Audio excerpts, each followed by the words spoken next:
Today is Monday, September 27, 2021. Coming up on Roland Martin Unfiltered, streaming live on the Black Star Network. It took a federal jury less than 2 days to convict R. Kelly on all 9 counts, including racketeering. We'll talk to a co-founder of the Mute R. Kelly movement to get her thoughts on today's guilty verdict. When an independent intervention into the use of horses and whips on Haitian migrants is underway, U.S. Homeland Security Secretary Alejandro Mayorkas says he's proud of those who serve with the United States Customs and Border Protection Agency. Well, what's also next? Some 12,000 Haitian migrants have been let into the United States. We'll talk with Texas Congressman Al Green about this issue. He endured a violent attack by a Michigan State Police K-9 dog. Now Robert Gilliam III is suing. He'll join us with his attorney. There's also a push to get a wrongfully convicted North Carolina man a pardon from the Democratic governor. Why is Roy Cooper resisting? Alabama wants to use federal COVID dollars to build more prisons. Sounds like dumbass Alabama. And Kelly Price has resurfaced to explain why she was, quote, missing. It's time to bring the funk on Roland Martin Unfiltered, streaming live on the Black Star Network. Let's go. He's got it. Whatever the miss, he's on it. Whatever it is, he's got the scoop, the fact, the find. And when it breaks, he's right on time and it's rolling.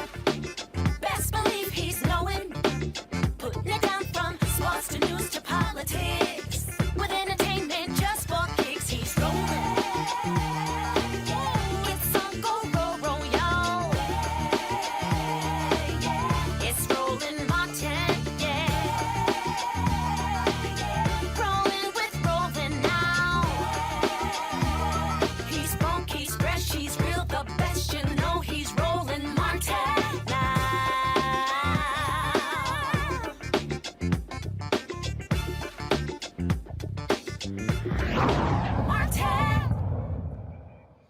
12,000 Haitian migrants are in the United States. U.S. Homeland Security Secretary Alejandro Mayorkas insists that the mounted border agents under investigation for their treatment of Haitian migrants will have a fair hearing.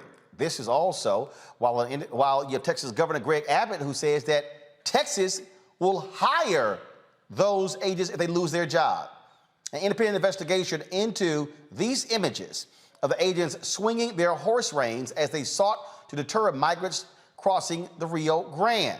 In an interview on NBC's Meet the Press, Mayorkas said he's proud of the men and women who served with the United States Customs and Border Protection.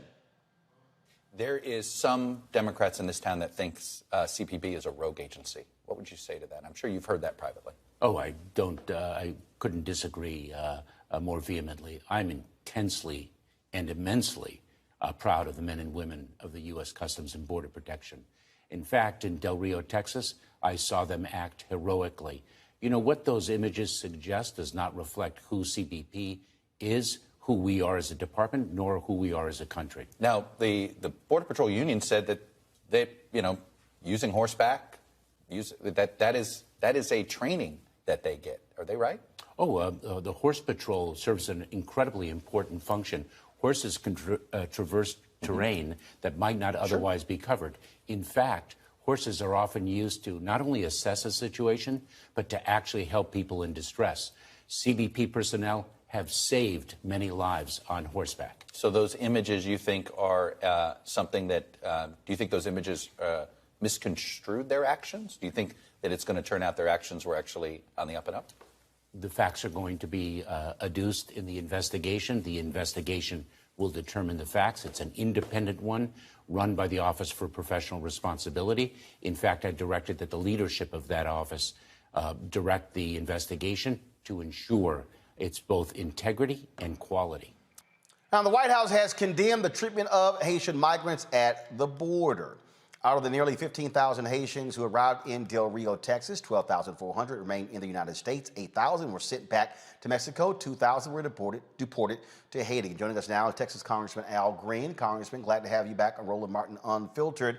You have Texas Governor Greg Abbott, who says if these officers with the Border Patrol lose their job, the state of Texas is gonna hire them. I mean, what the hell is Abbott doing? Well, I think he's running for governor. He understands that he may have a challenger, and it may be Beto O'Rourke. So he's appealing to his base. He's trying as best as he can to set a tone and a tenor that will appeal to them so that he will have the support that he needs to win again. But this is bigger than Governor Abbott. This is about humanity, and it's about the humane treatment for people of Haitian origin. We have found since 1966, when the Cuban Adjustment Act was enacted, that Haitians were treated unfairly. If you were Cuban and you came to this country and you got 1 foot on dry land and the other foot was still in water, you were literally on a pathway to citizenship after a year. That was not accorded to Haitians. The Haitians have never had that type of opportunity. You can be here for years. Once they catch you, they send you back to Haiti. This has been the way we have treated Haitians for too long. We should let them stay now because we have accorded temporary protected status to Haitians who were here at a certain time before this last earthquake. And we're saying that it's not safe for them to go back. Well, if it's not safe for some of them to go back, how can we now decide that we're going to send others back? All of them should be allowed to stay if they make it to this country. I say this because we got to make up for our past transgressions as it relates to Haiti. These people, our friends, our neighbors, have not been treated fairly. But so this policy, is this a policy established by Congress, or is this simply administration to administration, meaning it can be changed? Yes, it can be changed, and it is being changed. If you've noticed, you said that there were 12,000 Haitians that were staying. They've started changing already. When we were in Homeland Security hearing with the Secretary, I asked him to give some consideration to what's happening to the Haitians.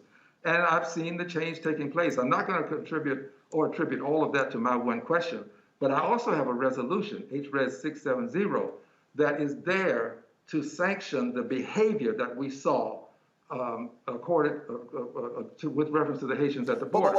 Congressman, hold tight 1 second. Again, I want to be very clear. Yes. The policy of the United States, the one that is separate for Cubans from Haitians, is that actually law, or is that simply practice? No, that was a policy of the United States, the wet foot, dry foot policy. Literally, that's what it was called. So right now, so what you're saying is... No.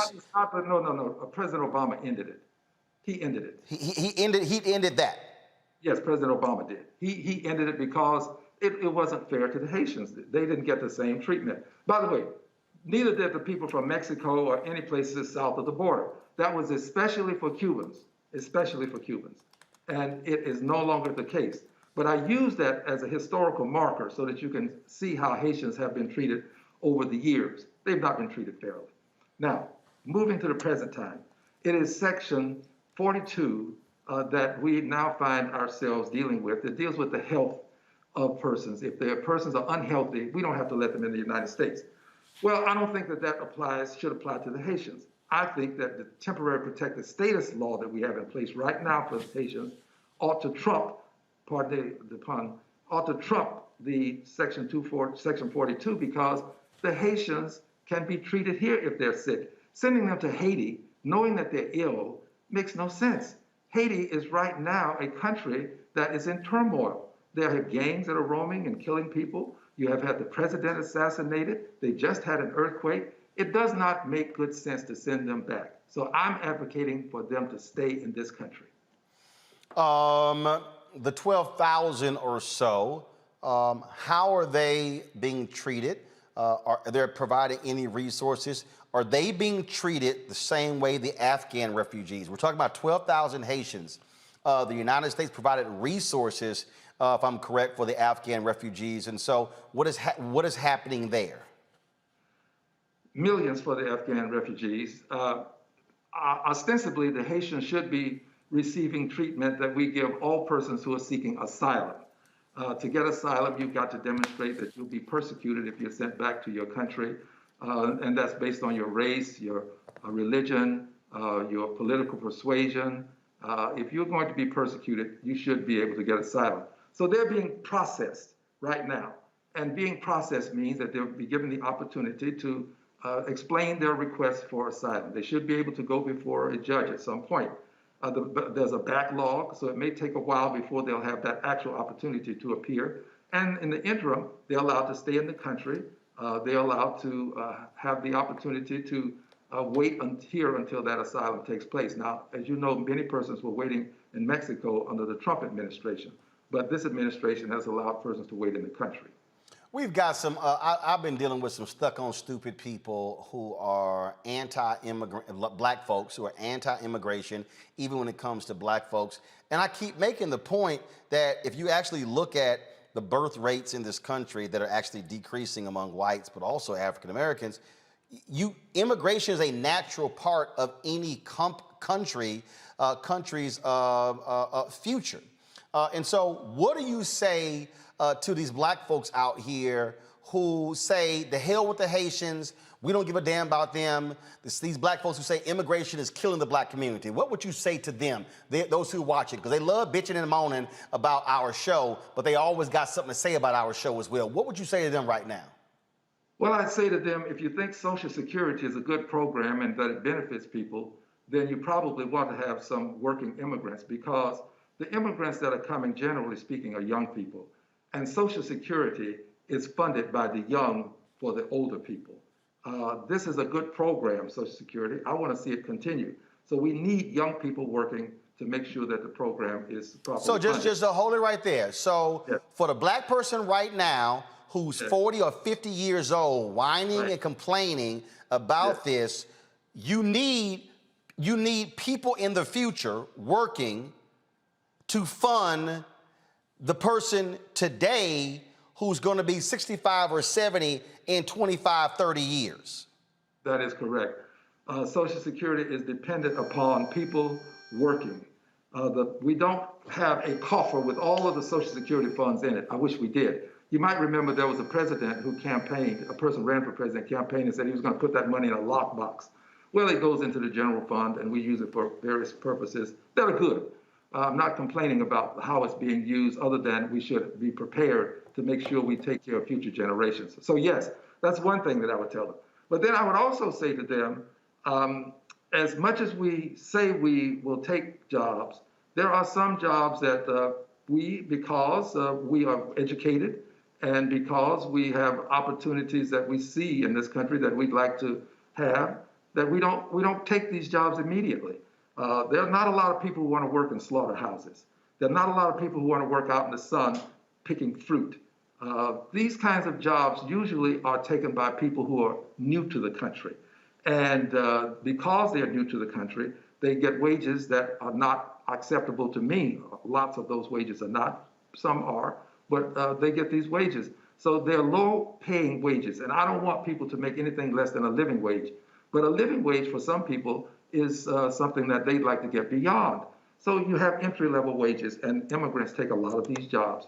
A lot of the chicken that we eat is on the table because of some immigrants who worked long and hard to help us get there.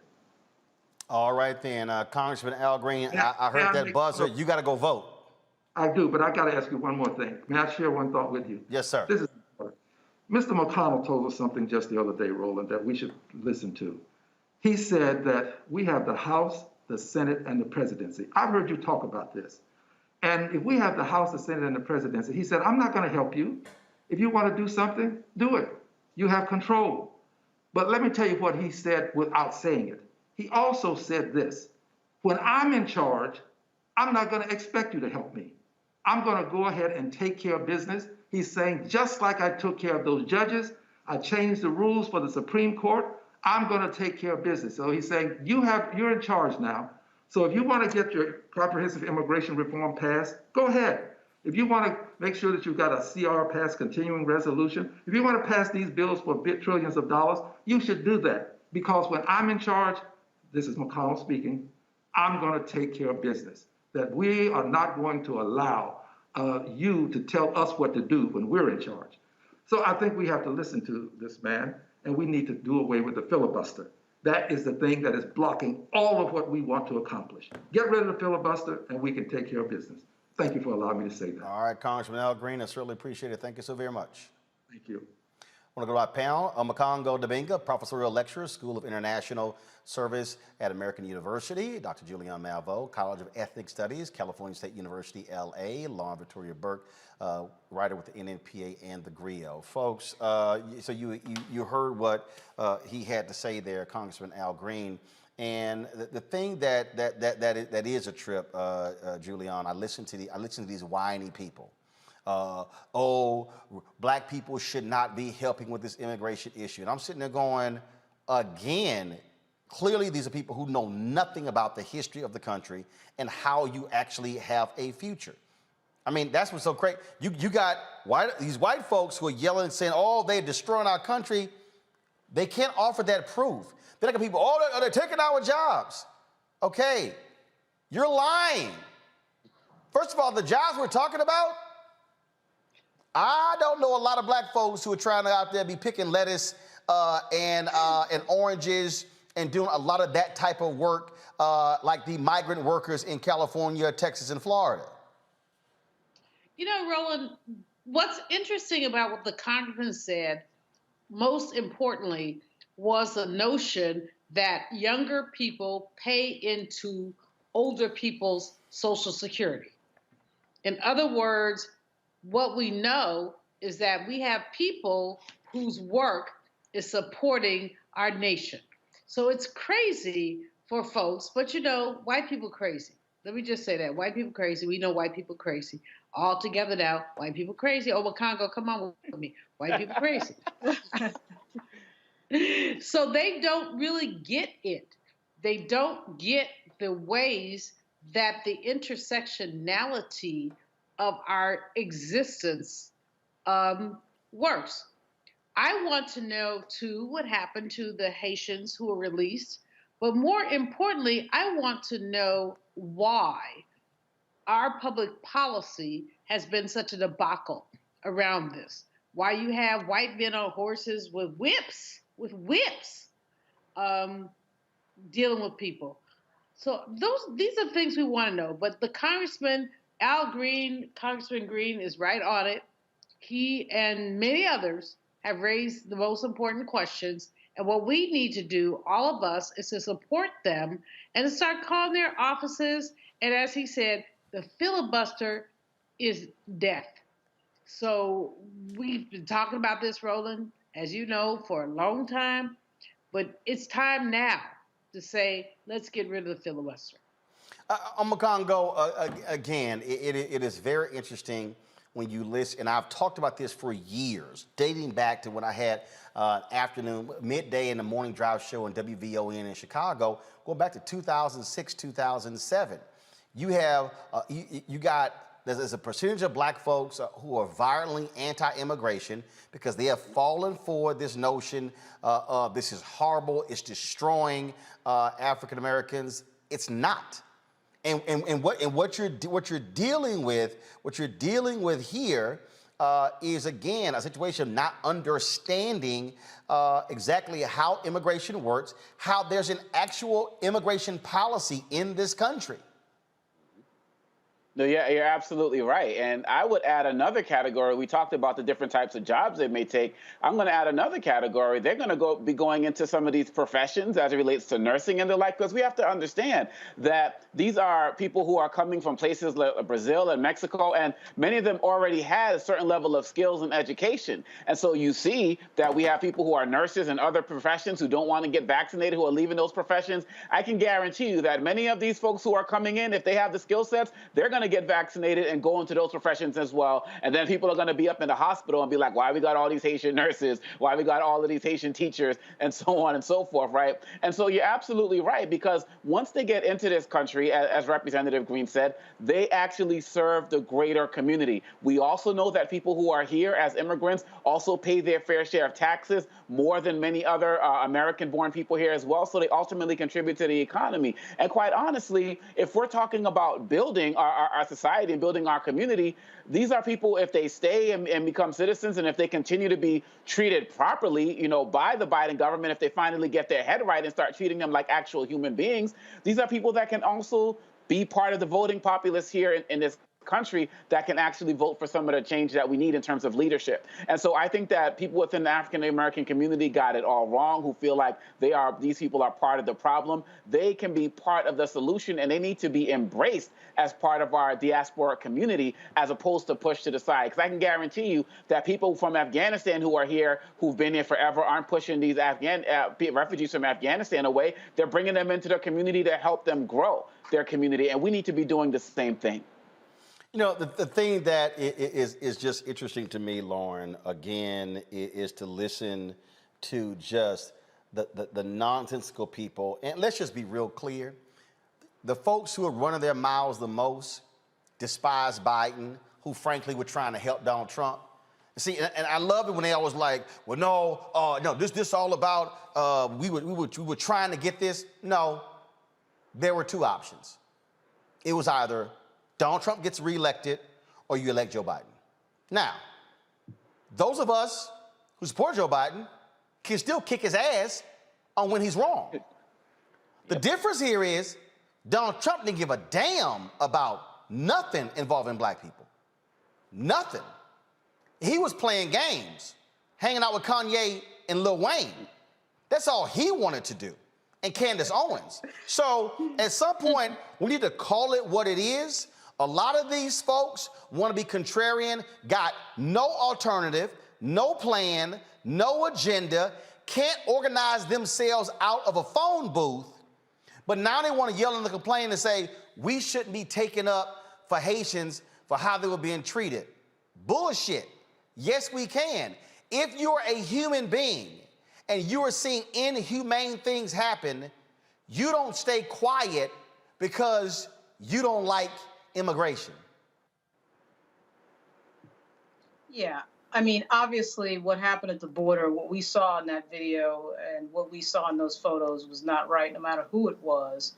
For African Americans, it's always different. We know that the treatment of people who are our skin color is always worse, and we're not going to just sit by and not say anything, particularly given the specific history of Haiti.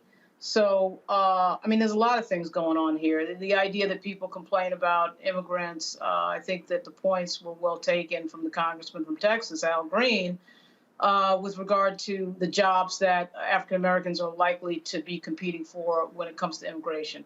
I do think a lot of that complaining comes out of a place of insecurity and, frankly, the knowledge that black people and the black agenda is always at the bottom of the totem pole in the United States. And so anytime we see anybody else getting attention, we take notice. And I can tell you that after my little experience with breast cancer earlier this year, if you ever have a medical situation where you're at the hospital frequently, you'll notice that so many of the personnel at the hospital are from other countries, namely Nigeria, Kenya, Mexico, just other places, you know. And so I don't even know, you know, to listen to Donald Trump and his people talk disparagingly about immigrants was really strange, because I think he has absolutely no idea about who runs this country, what runs this country.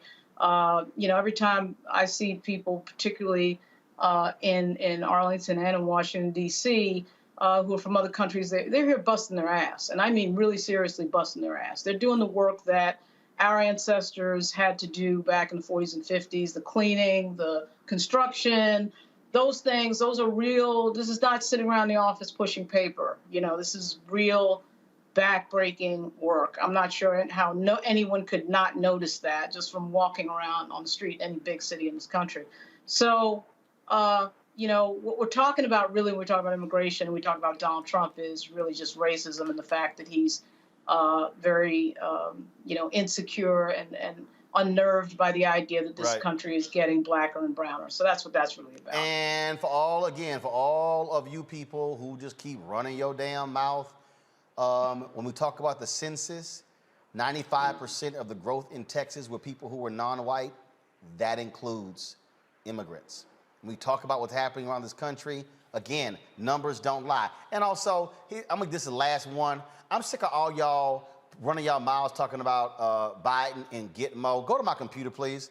I need y'all to understand. Something here. This is what it says. A little-known immigrant holding facility on the base, Gitmo, has a capacity of 120 people.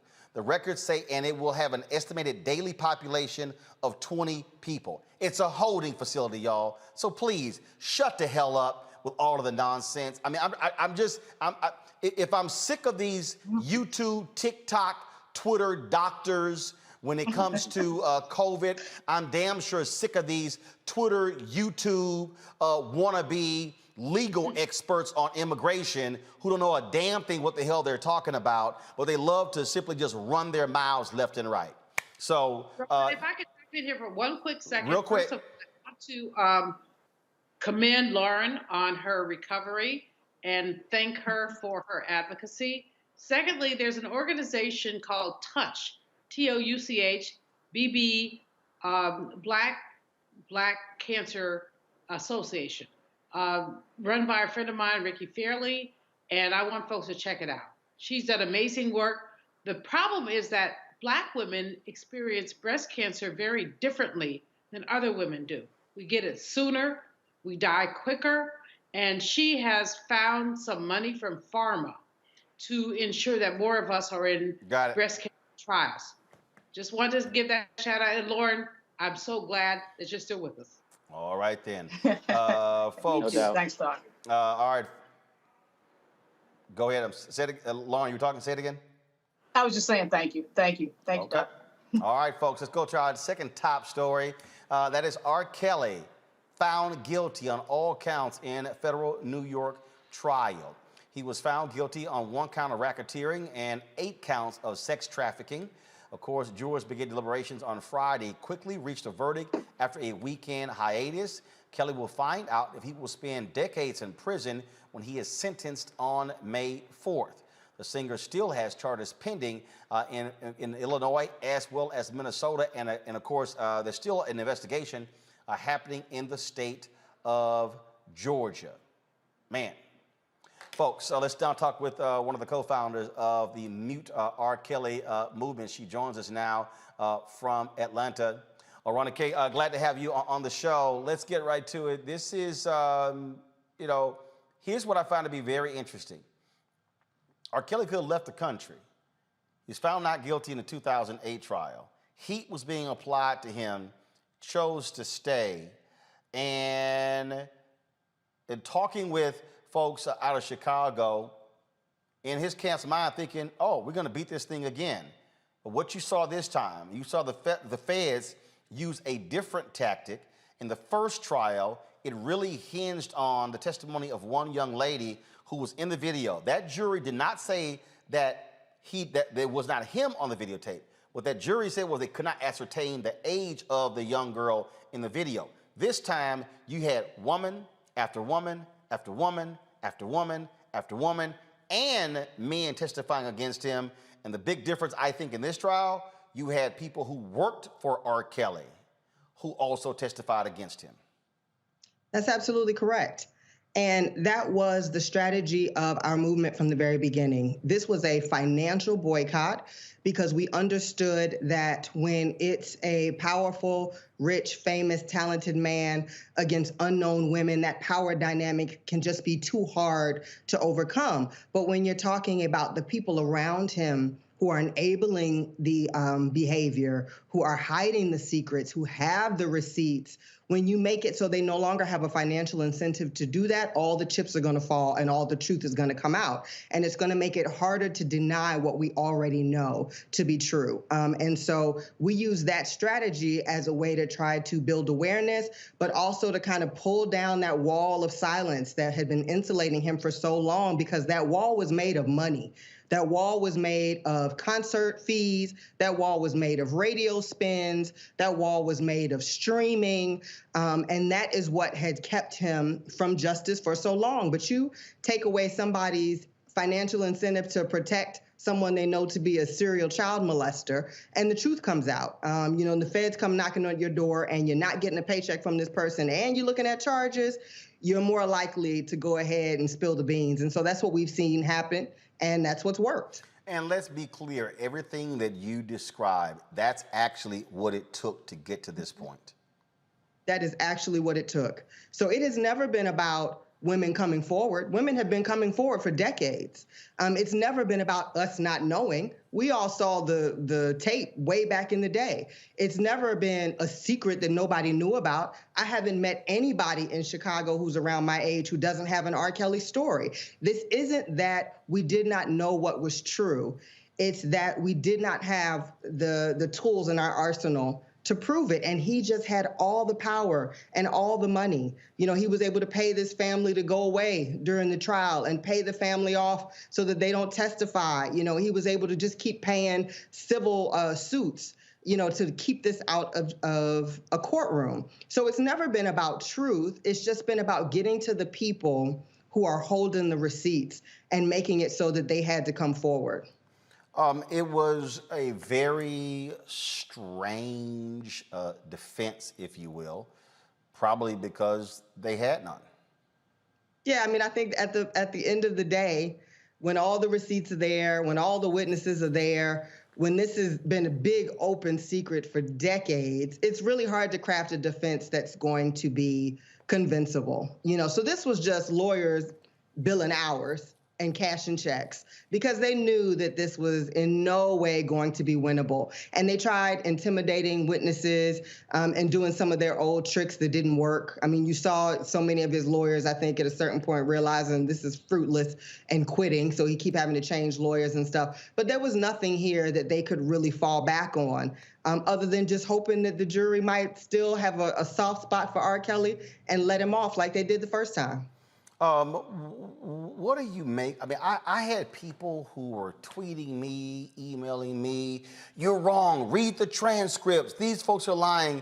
I mean, this, you know, he went by the Pied Piper, but this hold that he has on some black folks, I mean, they were absolutely bonkers.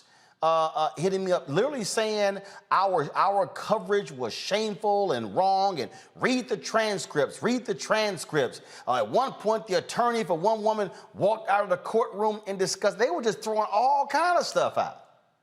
Well, if you think you've gotten those emails, then you should look in my inbox.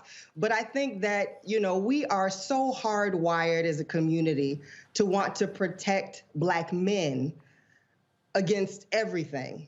And when we see what looks like a concerted effort to, quote unquote, bring a Black man down, we will throw logic out the window. We will do every level of mental gymnastics. We will bend ourselves into a pretzel to figure out how to continue to defend these people, even as we see the evidence of their crimes, not against white America, not against the greater society, but against us, against our children, against our own very bodies. We will still try to figure out ways to make it so that it's not their fault and they're not guilty. And, you know, so that's a real hurdle that as a community, we've got to figure out how to get over, because we need to be uplifting those that support and uplift us. And we need to be checking folks immediately who do not. We took an illiterate, uneducated man from the south side of Chicago and made him the biggest superstar in the world. And all that time, he was abusing our daughters. He was abusing our sons. He was beating on our children. He was breaking up our families all the time that we were supporting him. And so we've got to learn some discernment here when it comes to who it is that we need to be supporting. And men like this are not those people. You know, we've got to stop all of the hoops and jumping through, you know, rings of fire to figure out how to make a child molester, a pedophile, and a rapist a hero. He is not, and he doesn't deserve the loyalty that we've shown him, because he's never been that loyal to us. One of the things so obviously he gets sentenced on May 4th. Not sure if a fine is going to be involved. I would assume you may have civil cases filed as well. So if that's the case, what about the folks who say, don't play his music anywhere? So let's just say if there's a fine, if there are civil judgments, well then how do those get paid? That is none of my business. No. So what I'm asking is, so for the victims, so for the victims, Right. then will that call a prohibition on any of his music continue? Absolutely. Okay. Because that is a cultural community decision that we need to take against any support or normalization of this person, any justification of why, he should be played at our weddings, So when we're talking about his money, he's going to have to figure that out. He's going to have to sell properties and Grammys and collectibles and, I don't know, tap dance on the corner with a guitar case. That's his business. That's his business. That's his lawyer's business, how he figures out how to pay civil cases. For those victims, absolutely, of course, we want them to be compensated because what they have gone through merits compensation. Therapy costs money. The ability to move on with your life is not as easy as just saying I'm over it and keep it moving. So absolutely, they are deserving. But we don't, as a community, ever want to backslide to thinking that we want our children singing "I Believe I Can Fly." We don't want our children singing the words of a sexual predator. We don't need at our weddings to be playing his music when we know all along that a lot of that music was written about sex with children and helped fund rape of children. So we don't want to culturally make any excuses for why we want to keep playing him. He's got to figure out how to raise that money, and that is none of our business how he does it. I'm going to bring in the panel here. What jumps out here, Lauren, were the prosecutors using the RICO statute to go after R. Kelly. That also was a difference because obviously it was a state trial that took place in Chicago in 2008. This year, you're dealing with a much different trial here, but also how the prosecutors went after R. Kelly. Yeah, there was certainly a great deal of energy, the RICO statute. I thought I saw racketeering. I had not paid very specific attention to this case because I had a few other things going on, but I have no doubt that when you see that type of energy used against somebody, that certainly there's something there. They use that because they position R. Kelly as being the head of a criminal enterprise, and so they said so he was orchestrating this criminal enterprise in terms of taking these young girls across federal lines, of course, in terms of and using employees to do his bidding as well. So that's why they use the RICO statute. Yeah, the using of the employees, obviously this being the Southern District of New York, I would assume it's in Brooklyn. I eagerly await to see the same effort and energy go into Donald Trump, as he has been accused, I think, by 23 women of sexual harassment, sexual assault, and rape. So hopefully the government will use the same energy in a few more cases.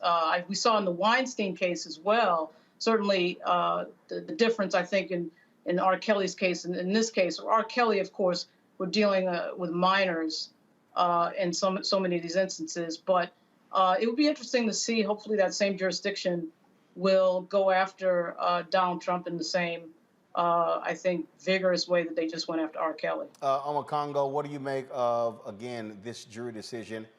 Very complex charges, did not take them very long to reach guilty on all counts. Well, first of all, I want to commend Ms. Odelay and the entire team for everything they've done tirelessly to support our people and our children. It's beautiful to be able to say victims now as opposed to alleged victims, because really at the end of the day, it's a happy day, but it's also sad that it took this long and it took this much to get to where we are today. But this is what our people do. We are tireless and we fight. One of the things I would like to know is what's going to happen with people who are on his team, his co-conspirators, the people who helped with the trafficking, because my assumption is that since they don't have the same amount of resources as R. Kelly, they might still be around in some way, shape, or form, these women and other people that he abused. And so I'm wondering what the type of services and support that they're going to get, because I want to make sure that all of us are doing our best to support them as well.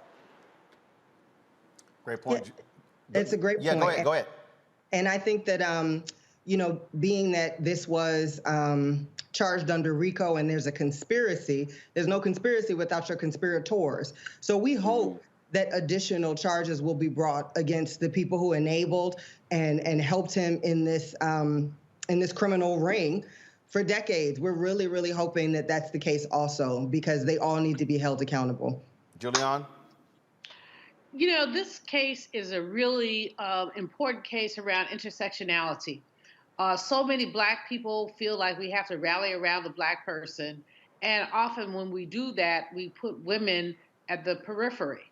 We don't really necessarily look at Black women. And oftentimes we want to have this conversation about, well, what's wrong with her, as opposed to what's wrong with the perpetrator.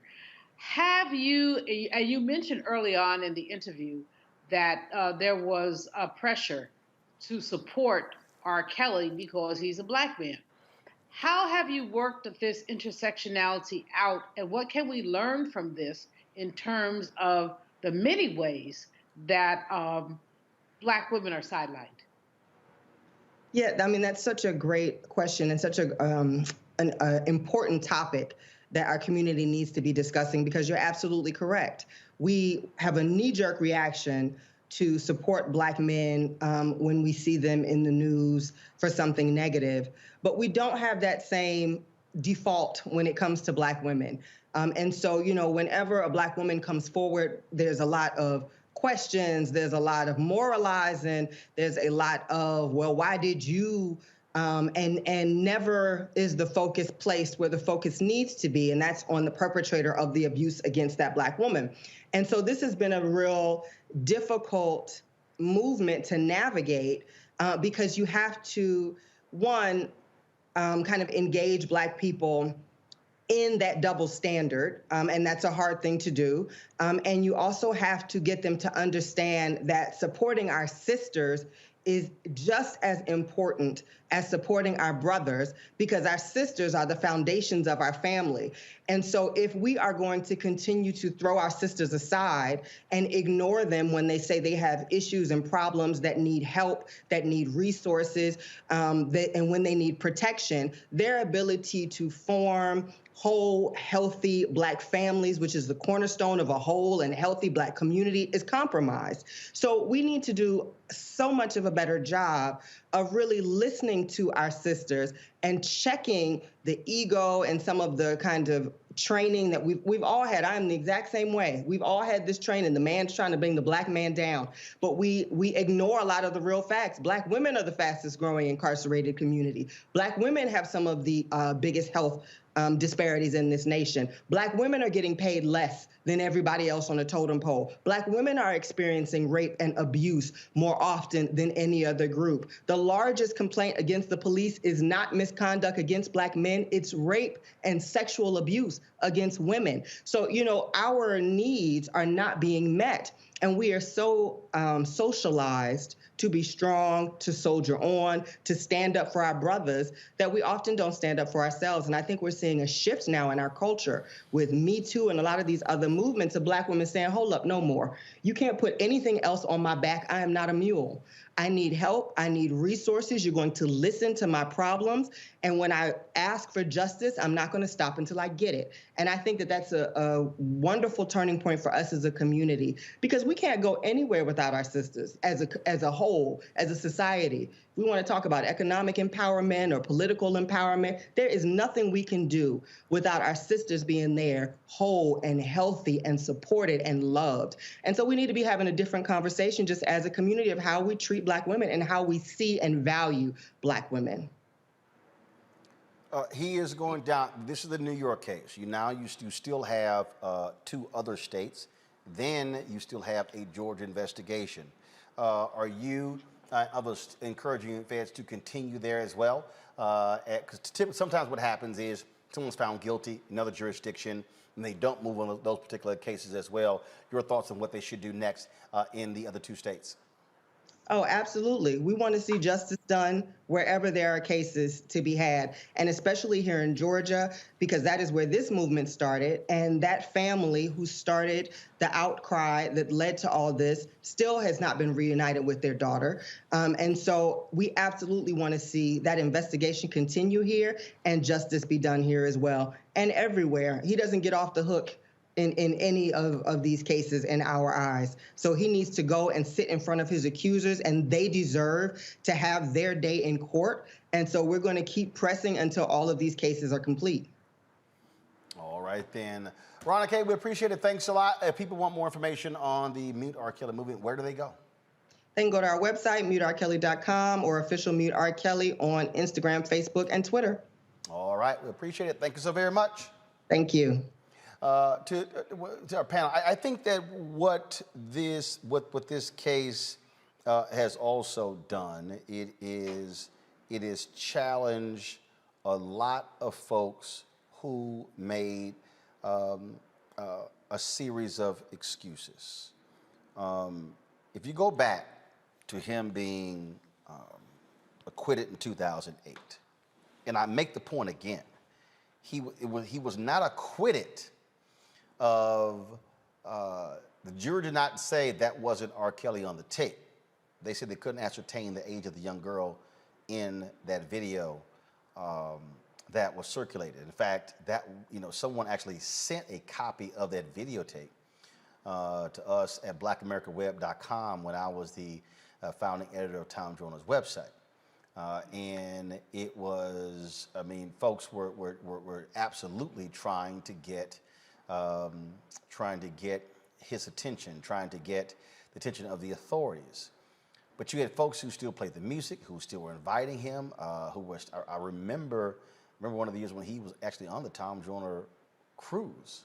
It was sort of like, who the hell invited R. Kelly? You still had him performing at major events as well.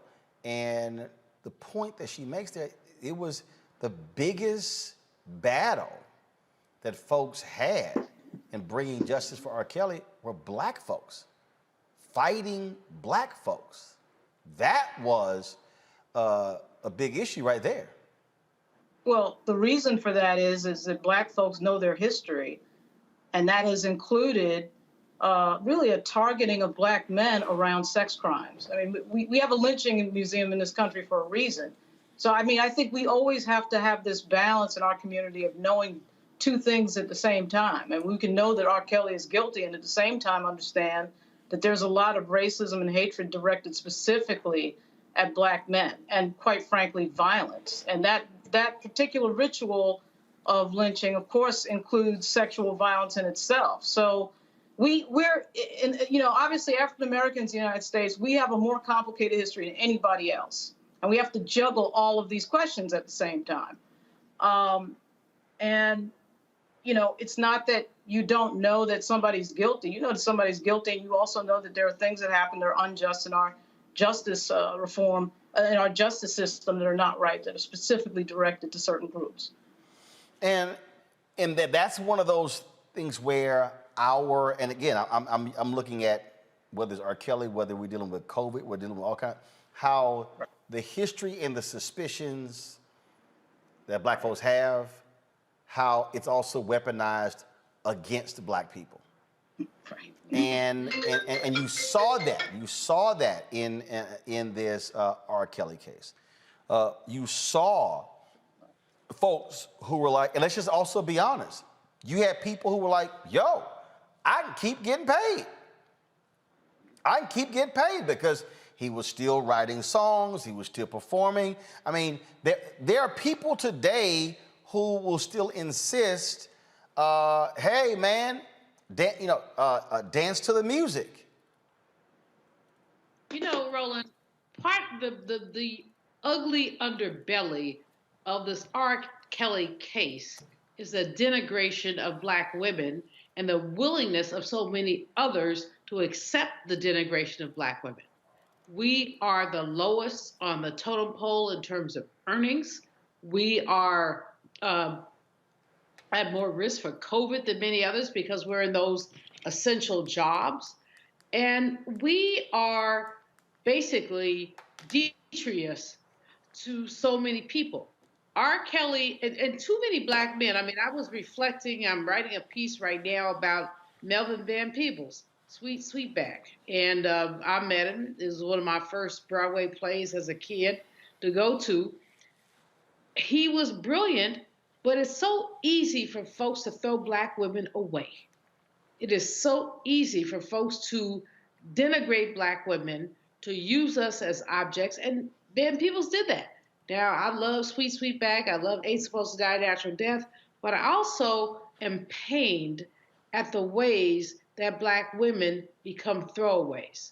And for R. Kelly, we were throwaways. I don't care what happened to him when he was a child. He chose to discard Black women.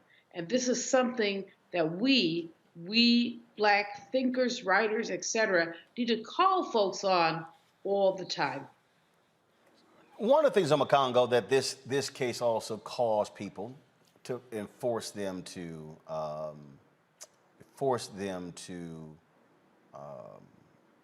reckon with is, and I think it's fair to have the conversation, Marvin Gaye, treatment of women, underage women, James Brown, domestic violence. I mean, we can bring up a number of other artists, but these are still artists that we celebrate and play their music. So how do we have a reckoning? Can there, in your opinion, can there actually be a situation where somebody says, hey, I still want to play their music, we can still dance to their music, but that doesn't mean that we actually support them?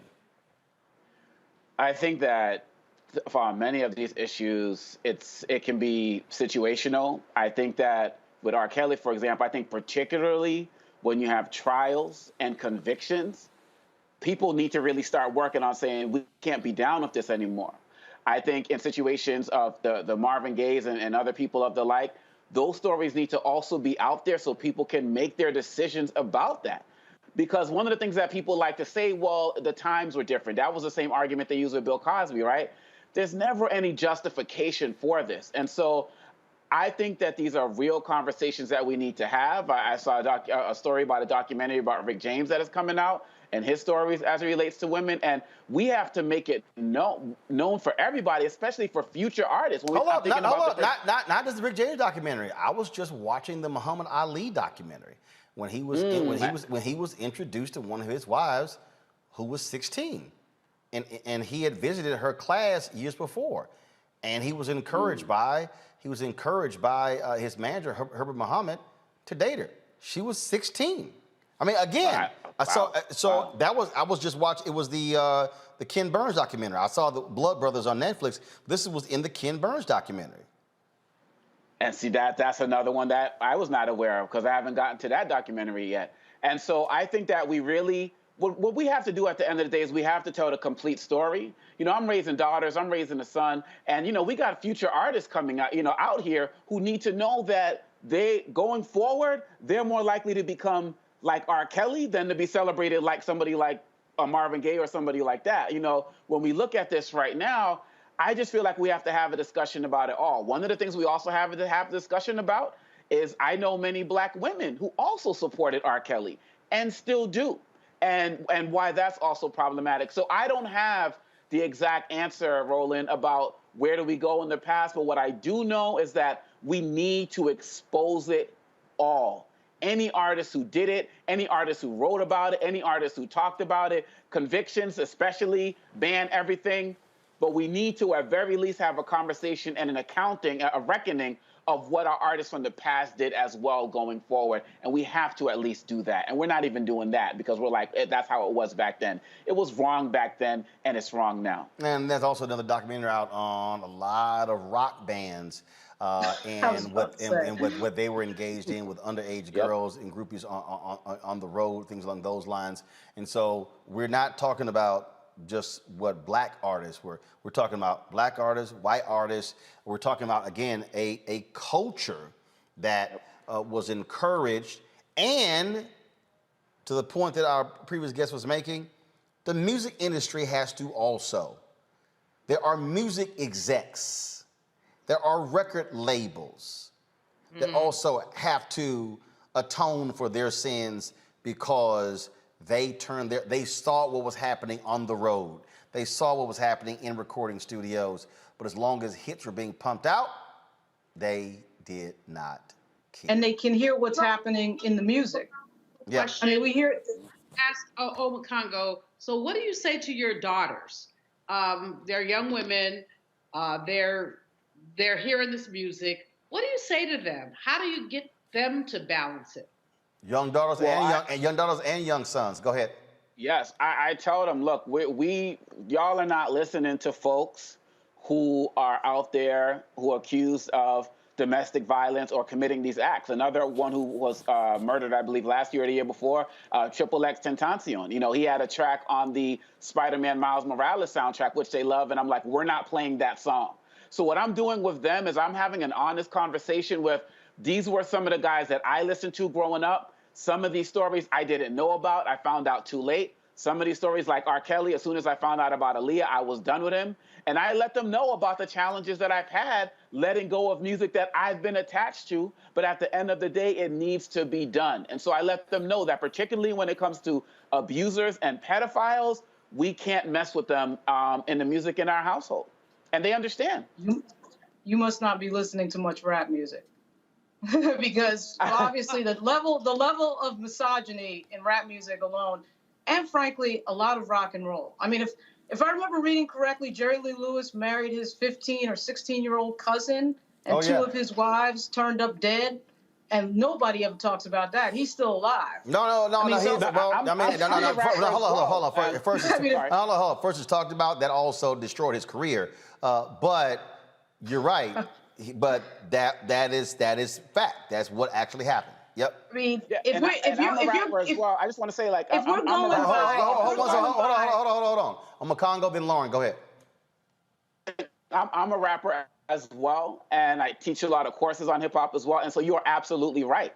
We are having these conversations about the misogyny. We're having conversations about the language. And one of the things, my daughters are 15 and 13, so we can have these conversations. My son is 6, so we got a while to go in terms of the lyrics, but we have other conversations. And I'm letting them know, when you're listening to this music, what is it making you want to do? Why are you tolerating this? Because what I'm teaching them to do is to be critical thinkers about this music that they're listening to, because I can't shield them from it all. But yes, you are absolutely right. These are conversations we also need to have as it relates to music and the lyrics, and not just the physical actions that people are doing off the mic. I'm with you, Lauren. Lauren, go. Yeah. I think the level of patriarchy that we hear in a lot of music in particular, not just rap, rock and roll as well, is off the chain. And, you know, if we're going to get real about really changing the game on some of these things, I think the lyrics and the music has more power than any prosecution of anybody. I mean, I think that music reaches more people and puts forward a certain, image about women in particular, and has a power that goes on for years and decades, more than any prosecution that can happen in any courtroom in this country. So it's interesting to think about this idea of, one person going to jail for 20 and 30 years. I'm not saying that shouldn't happen, but, there's a lot. Who was it? C. Dolores Tucker years ago had brought this up. But you know what? But here's the deal, though. Everybody. But the problem has been the battle when it comes to music has been against the artist, when the battle should be taken to the labels. See, that's right. Right. And what I'm saying is, but what has happened is, so what it sets up is, right, C. Dolores Tucker versus Tupac, or versus NWA, and then you had Calvin Butts against rappers. While the record labels were sitting there saying, y'all cashed them checks yet? Right, Y'all cashed those checks yet? And they kept getting paid. Yep. That's right. They greenlighted sexism. They greenlighted the N-word. That was not right. And again, we saw what happened when Michael Jackson made some comments about Jews in his CD, and how they shut that down real quick and made him destroy all copies of that were already pressed That is a difference. Got to go to break, folks. We come back. We're going to talk about several different cases. Black and missing, that's one case. Also, a black man who is taking folks to court over being attacked by a K-9 dog. That is next. Roland Martin Unfiltered on the Black Star Network. I believe that people our age have lost the ability to focus the discipline on the art of organizing. The challenges, there's so many of them and they're complex, and we need to be moving to address them. But I'm able to say, watch out, Tiffany. I know this road. That is so freaking dope.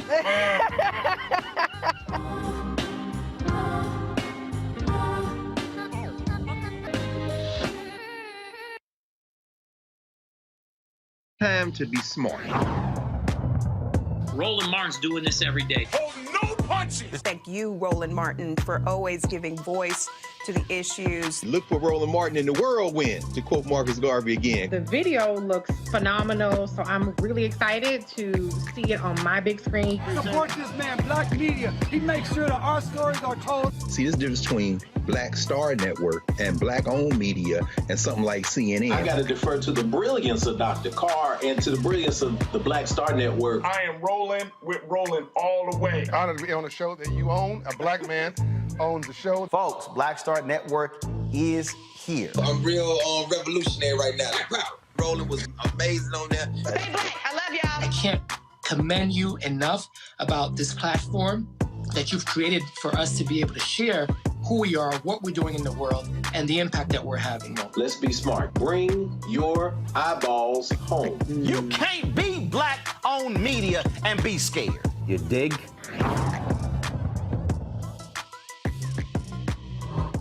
This is Diala Riddle, and you're watching Roland Martin Unfiltered. Stay woke.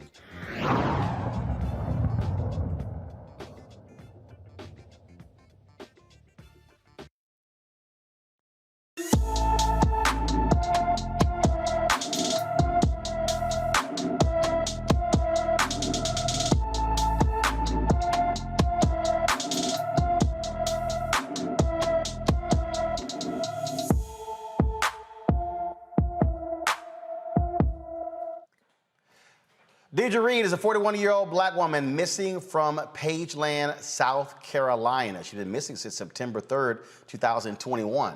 She was headed to the Greyhound bus station in Charlotte, North Carolina to drop her son's father, Emmanuel Bedford, off. Deidre was last seen driving a gray 2004 Tahoe with a South Carolina license plate, FXU 718, FXU 718. The vehicle also had a New York Giants tag on the front of the SUV.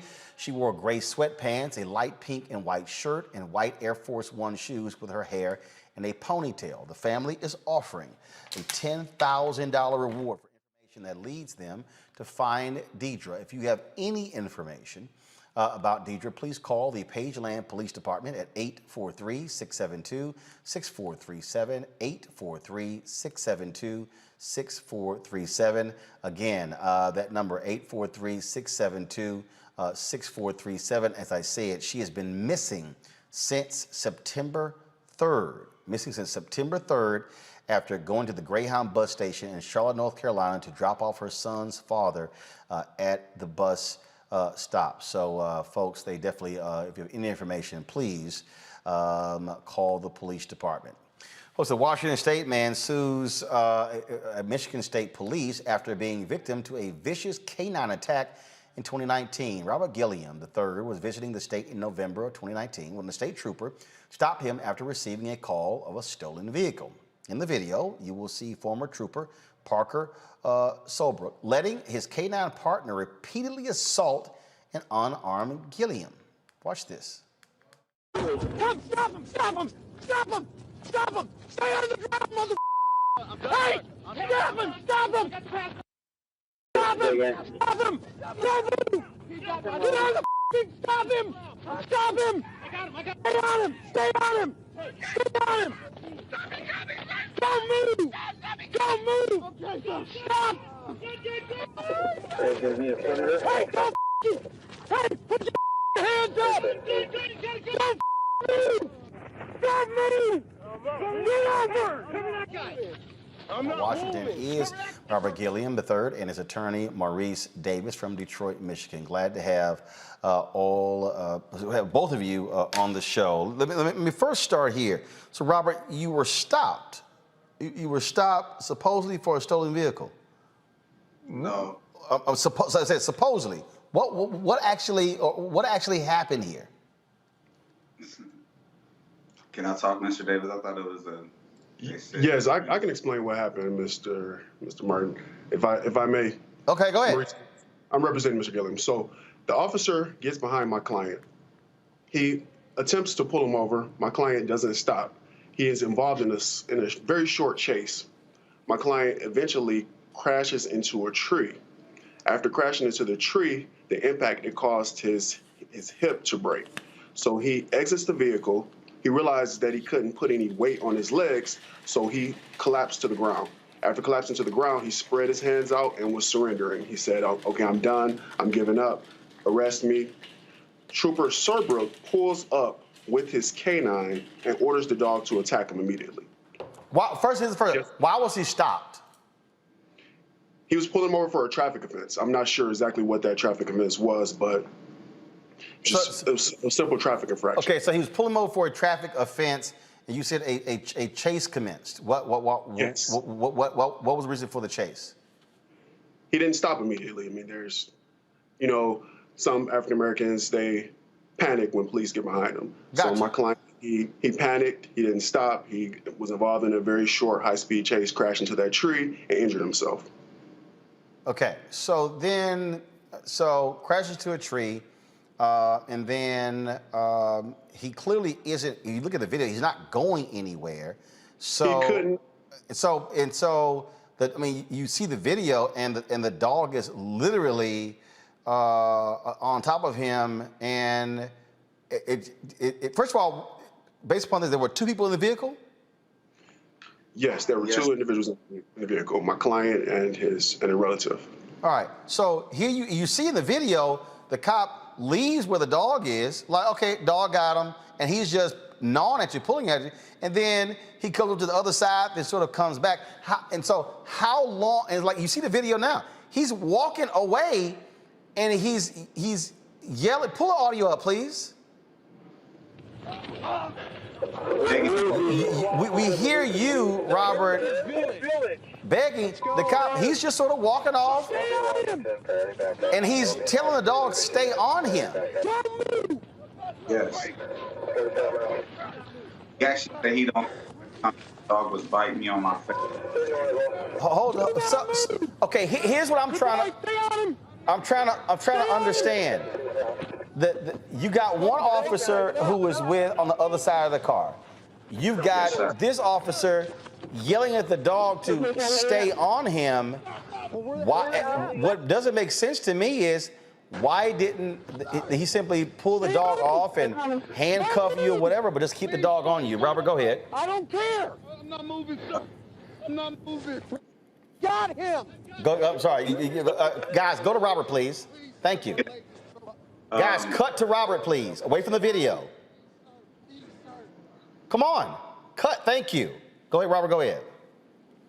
I don't know what was going through his head at that time. This is not my first time that I've actually been in trouble with the law, but I know officers are supposed to handle you accordingly, hold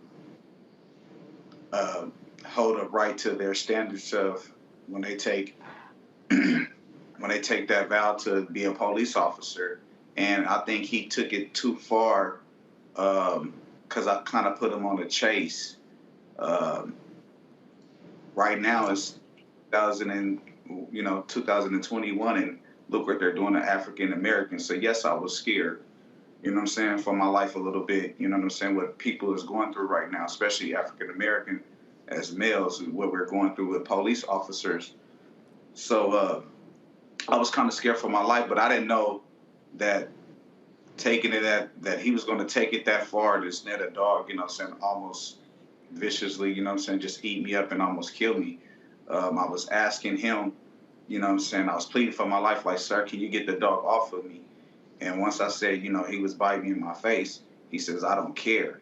So that's something that I'm going to court for, you know what I'm saying? And I just want justice, and for the, you know what I'm saying, for the other black males that's going through the same thing that I'm going through. Thank God I just got a voice that I can speak out about it. And that's what I'm doing right now, is just plead my case, you know what I'm saying? Because if that was me, on the other foot, if that was me, I already been locked up in prison doing my time and everything. Were there any charges actually filed against you? Oh, yes, it's charged against them, yes. If I can answer that. Okay, Maurice, go ahead. Yeah, no, there were no charges filed against him. We actually got an immunity agreement from the prosecutor's office for his testimony against the officer. Okay, so he's pulled over supposedly for a traffic stop. A chase ensues. No charges are filed. You get an immunity agreement to testify against the police officer who was charged in March. Yes, that's correct. And my client, he already testified in phase 1. The officer, he was charged with felonious assault. In Michigan, that's up to a 4-year felony. So at the beginning of a case, you have your arraignment, and you have your probable cause conference, then you have your preliminary exam. Preliminary exam is where witnesses against a defendant testify, and they have to show that there is what's called probable cause that a crime was committed and probable cause that that defendant committed that particular crime. So in this case, my client, he went in, he testified in Lansing. The judge listened to his testimony. The judge watched the video and ruled that there was probable cause to charge Trooper Serbrook with felonious assault. The case was then bound over to circuit court, where he's going to stand trial. You filed this particular lawsuit. You filed it when? The lawsuit's been filed for about a month now. We're alleging violations of my client's civil rights, along with pain and suffering. We're asking for a verdict in excess of $1 million. It's been filed in the Western District of Michigan. Obviously, Robert, it has to be very difficult to have to watch that video and relive that. Do you still have any continuing injuries as a result of this car crash and this dog attack? Oh, yes. I walk on a cane long distance, and I can't bend down like I used to, even though I'm 42 years old, But I make the best of it. I have the dog bite scars on my body, that I never can't get rid of. That's and my kids see that, sometimes they be like, my daughter asks me well, Dad, what's that right there? What's that big old scar? And I have to tell her, I have to tell her the truth. So I live with it day to day, Well, we certainly appreciate both of you being with us. We will follow this case to see where it goes next. Thank you for having us. All right, Robert, Maurice, thank you as well. We talk a lot repeatedly on this show, Omekongo, about the actions of police and how when you have training, things along those lines. Look, I get it. A car chase ensues, but a dog gnawing on somebody, look, that's real. We've seen other videos as well where these officers will stick a K-9 dog on someone and they're yelling and screaming in pain. The officer just allows the dog to continue. So when we talk about police training, that also applies to how they use K-9 dogs against citizens. Absolutely. I mean, I didn't even see a reason for the K-9 to be deployed when the man is already on the ground. I mean, and then the words that just keep playing in my head, the stay on him, the stay on him. And like you said, he's just walking around the whole scene as if it's almost like he sounds angry, but it's almost nonchalant at the same time. And I understand that there's a lot of adrenaline. I know the police are also angry as well. But again, it goes down to training. When somebody gets out of the car and they are not moving and you see no gun, they're not a clear threat. This just borders on the line of torture. I'm just on the line. This is torture. And he still has these scars that he has to deal with. I don't care how many run-ins he's had with the law before. Nobody deserves that. And it makes me wonder why that type of deal that he was talking about with immunity or something to the like was struck, because maybe there's something about this officer we don't know. But this just goes against any type of training I've ever heard any police officer talk about, and it's torture. Lauren? Yeah, I mean, I think a lot of times what we see on this video is the adrenaline and really, particularly after any sort of chase, sometimes law enforcement officers sort of, I don't want to say panic, but they get a little bit overly excited, which is what I think happened to this particular officer. And it is what it is in the video. You can the video obviously speaks for itself. Julian? Protect and serve. That's what these people are supposed to be doing. Protect and serve. There's no protection. There's no service here. As Obakongo said, this man is down on the ground. There was no need for a dog to be gnawing on him. No need for him to be placed in this position. These people do not see black people as human. That's the bottom line. They don't see us as human, and we need to just throw a whole bunch of them off the police forces and start over. Defund the police does not mean there should never be police. It means that there should be police who know how to be compassionate, who know how to be responsive, who have been trained. And many of them have not been.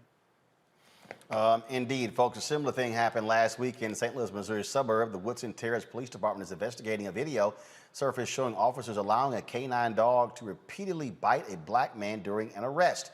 Officers got called when a man refused to leave a business. Roll a video, please. Guys, thank you. Officers got called when a man refused to leave a business. Now, this is the video you see what happened when the police arrived and they had the man pretty much subdued, yet they just continued to allow the dog to attack him after he was subdued. Wow.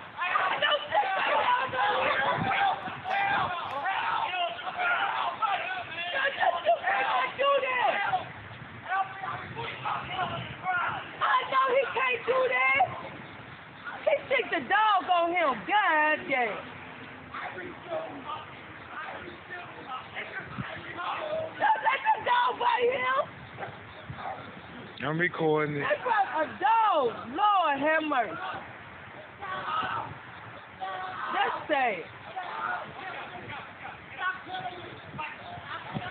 You heard? Oh my God. Are you serious?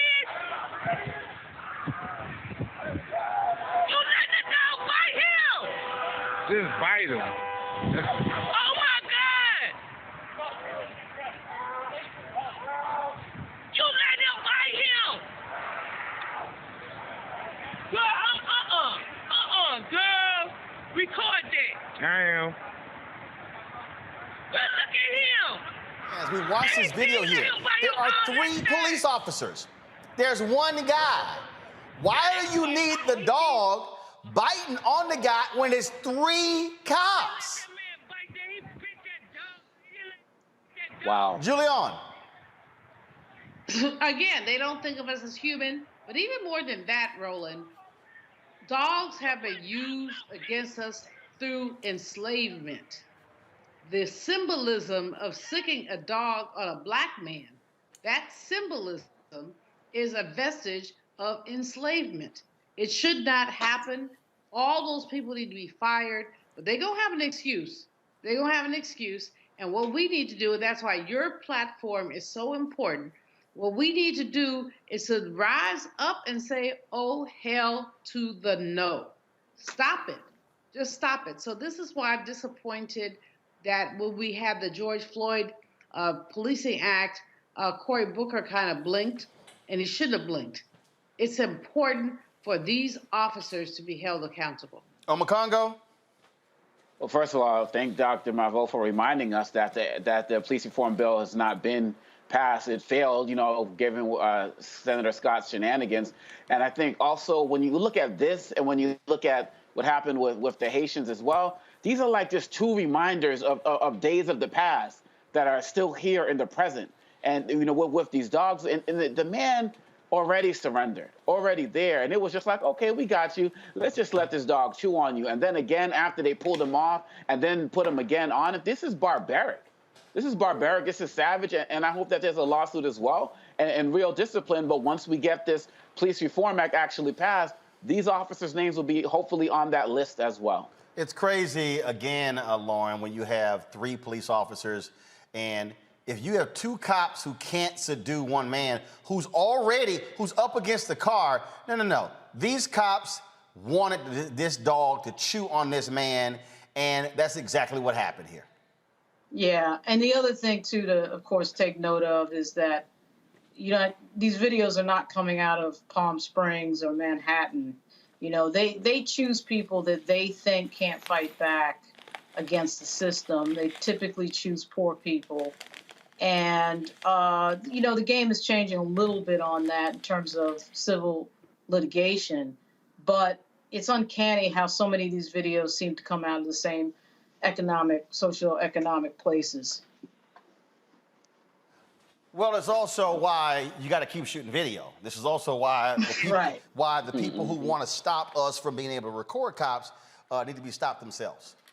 Yeah, absolutely. We wouldn't know about any of this stuff. Imagine what was going on before we had the first iPhone that came out that really could do really good video, which isn't that long ago. It was like 7 or 8 years ago. Because you get a lot of these folks, who've been fighting dash cam videos and body cams. Right, to this day. Exactly right. And here's why. And then you would think the police would want cameras because, in fact, if you're behaving properly, why do you care what's on the camera? See, if you're doing the right thing, then you shouldn't be concerned about what's on the camera. It actually protects the cops to some degree, they could argue, from any sort of false allegation against them. But it's interesting, the fight against cameras. But see, it's no false allegation against them. They don't want cameras because they don't want people to know what they're doing. They don't want cameras because they don't want transparency. This spit, I said spit, Roland, I'm cussing on your air.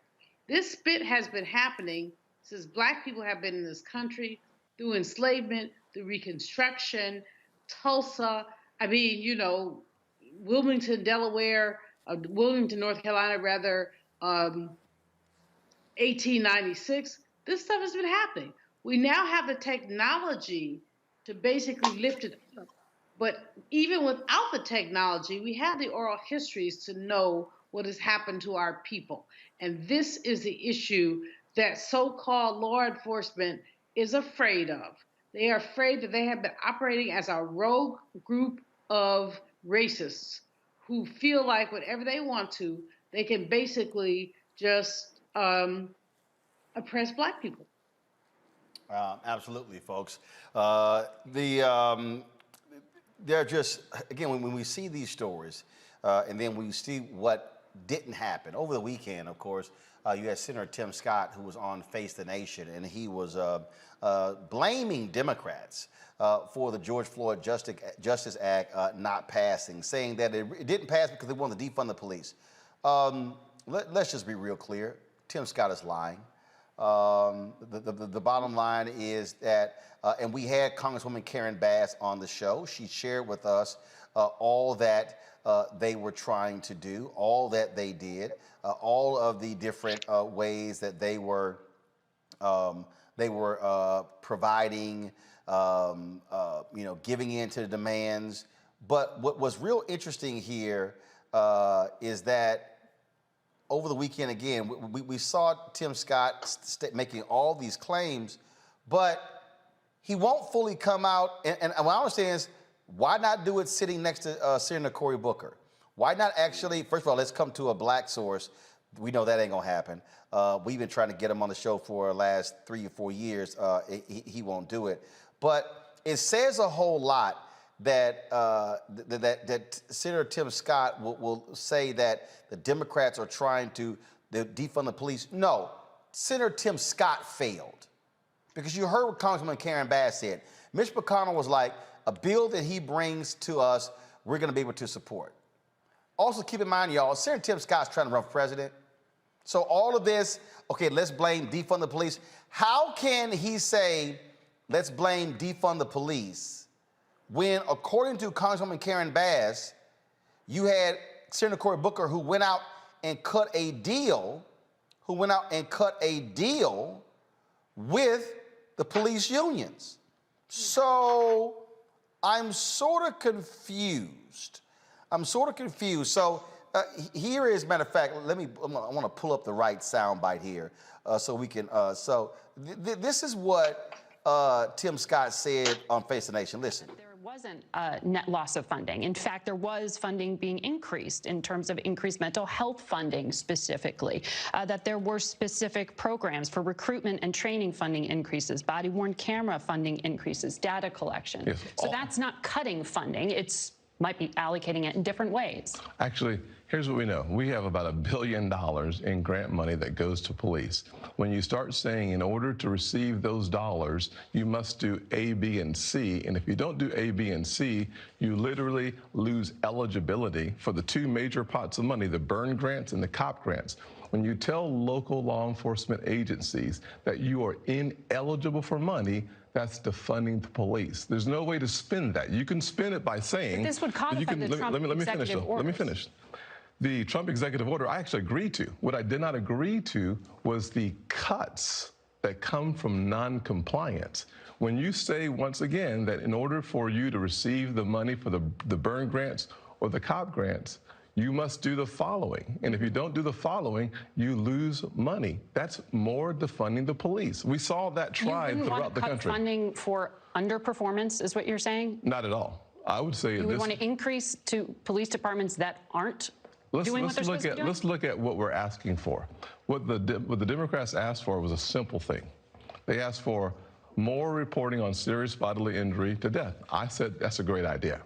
When they wanted to nationalize local policing, I said that's a bad idea. When they say that every single traffic stop in this country must be reported to the federal government, whether it's a traffic ticket or stopping someone on the streets of New York or Charleston, every single time that you have any interaction, for the federal government to be in charge of all that information, I say let's do it, but let's do it voluntarily. Okay. Y'all, that's bullshit. What Senator Tim Scott has laid out is utter bullshit. Let's do it voluntarily. Would y'all like to know the history of voluntarily waiting on police to submit information? Lauren, wasn't there a particular bill that was passed by Congressman Bobby Scott that dealt with the police voluntarily submitting use of force data? What happened? They didn't do it. Right, they just didn't do it. They just ignored it. They did not do it. So explain to people how that voluntary bullshit worked on use of force. Yeah, Tim Scott is a piece of work. I don't understand why he can't just articulate that he's against the policy and just be done with it, you know. But anyway, to your question, Bobby Scott passed a bill that effectively just mandated that you report deaths in custody, in police custody. Because, of course, and this is what's so stupid about what Tim Scott just said, when you have that type of data from police departments, when they have a death in custody, you have the data, you have the demographic data, you have how that person died. Sometimes it could be legit, sometimes it may not be, but you have data that can be used for a lot of things, right? And Tim Scott knows that. And the idea that they were sitting down with this guy and could not agree on something that simple is ridiculous. I'm not sure why Cory Booker, who, by the way, is not known for his stellar ability to get anything passed when it comes to justice reform. I mean, he's good at getting into documentaries and he's good at talking about it, but when it comes to actually passing a piece of legislation, even when the Democrats have the majority, he's not been all that successful. But I'm not sure why he's not lighting up Tim Scott. I mean, his answer when reporters were asking him about this was, I love him and, ooh, he's all right. No, you need to tell us exactly what was going on. Well, let me be real clear. We've been trying to get him on the show. The cell phone number I used to have, now his staff monitors that. We sent an email and text message, have not heard back. But again, I need people. Because it's embarrassing. I need people to understand. I need people watching to understand the bullshit that came out of Senator Tim Scott's mouth. I'm gonna play this again and I'm gonna stop it, and I'm gonna give y'all a prime example of how what he said, his own state of South Carolina actually did. Listen to this. I would say that there wasn't a net loss of funding. In fact, there was funding being increased in terms of increased mental health funding specifically, that there were specific programs for recruitment and training funding increases, body-worn camera funding increases, data collection. Yes. So that's not cutting funding. It's might be allocating it in different ways. Actually, here's what we know. We have about $1 billion in grant money that goes to police. When you start saying in order to receive those dollars, you must do A, B, and C, and if you don't do A, B, and C, you literally lose eligibility for the two major pots of money, the burn grants and the COP grants. When you tell local law enforcement agencies that you are ineligible for money, that's defunding the police. There's no way to spend that. You can spend it by saying. All right. So let me walk y'all through why what Senator Tim Scott just said is absolutely complete, utter bullshit. There was a time, y'all, in America where the age to drink was 18. Ronald Reagan was president. There was an effort in America to raise the drinking age to 21.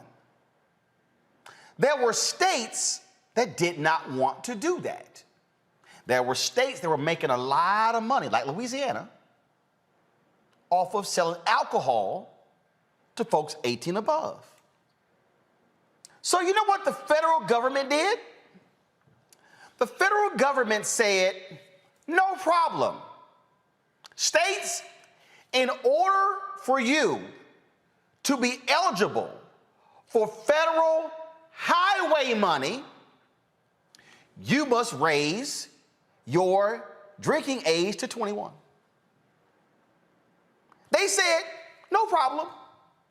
If y'all want to keep it at 18, keep it at 18.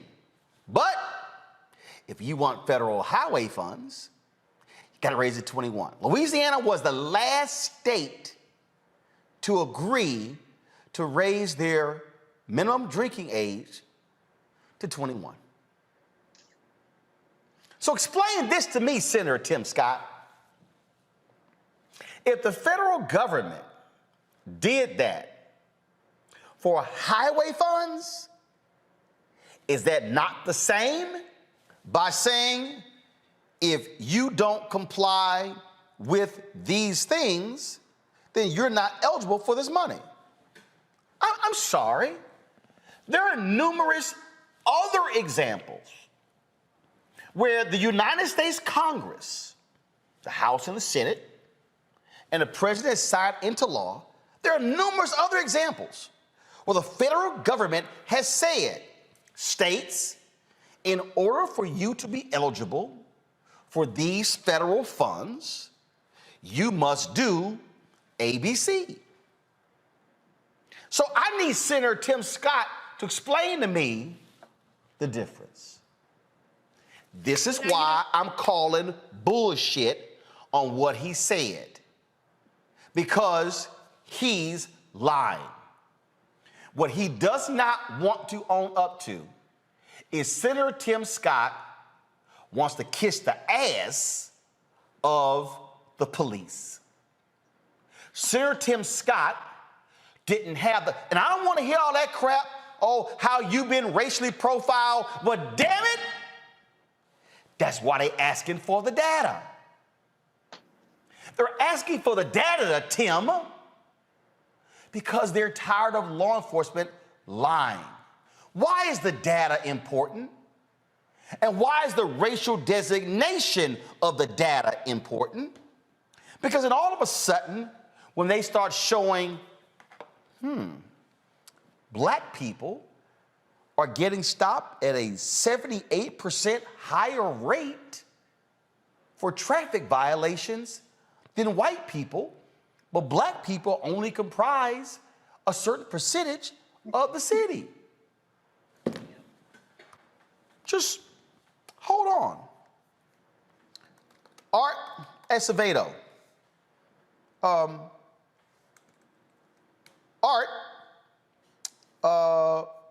Chief Art Acevedo, the former police chief of Houston, Texas, who is now the police chief in Miami. I want to show y'all what he did recently.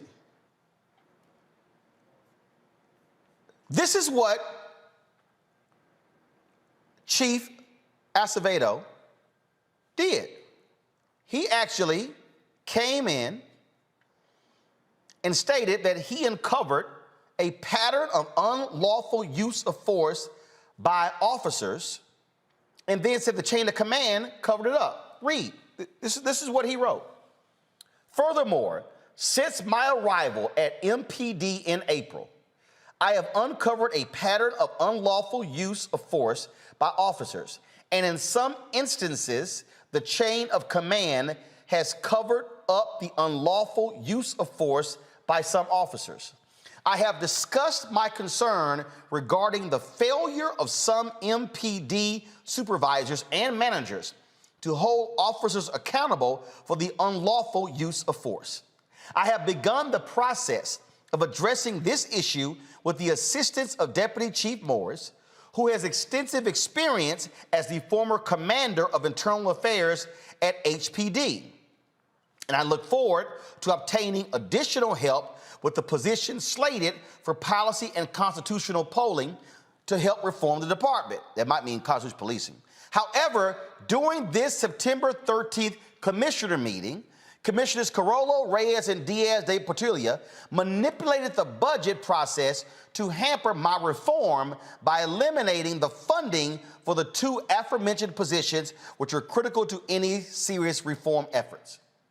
So we have examples of some chiefs of police wanting better oversight, of wanting there to actually be real police oversight, but you got local folks who want to stop it because they're in the bed of police.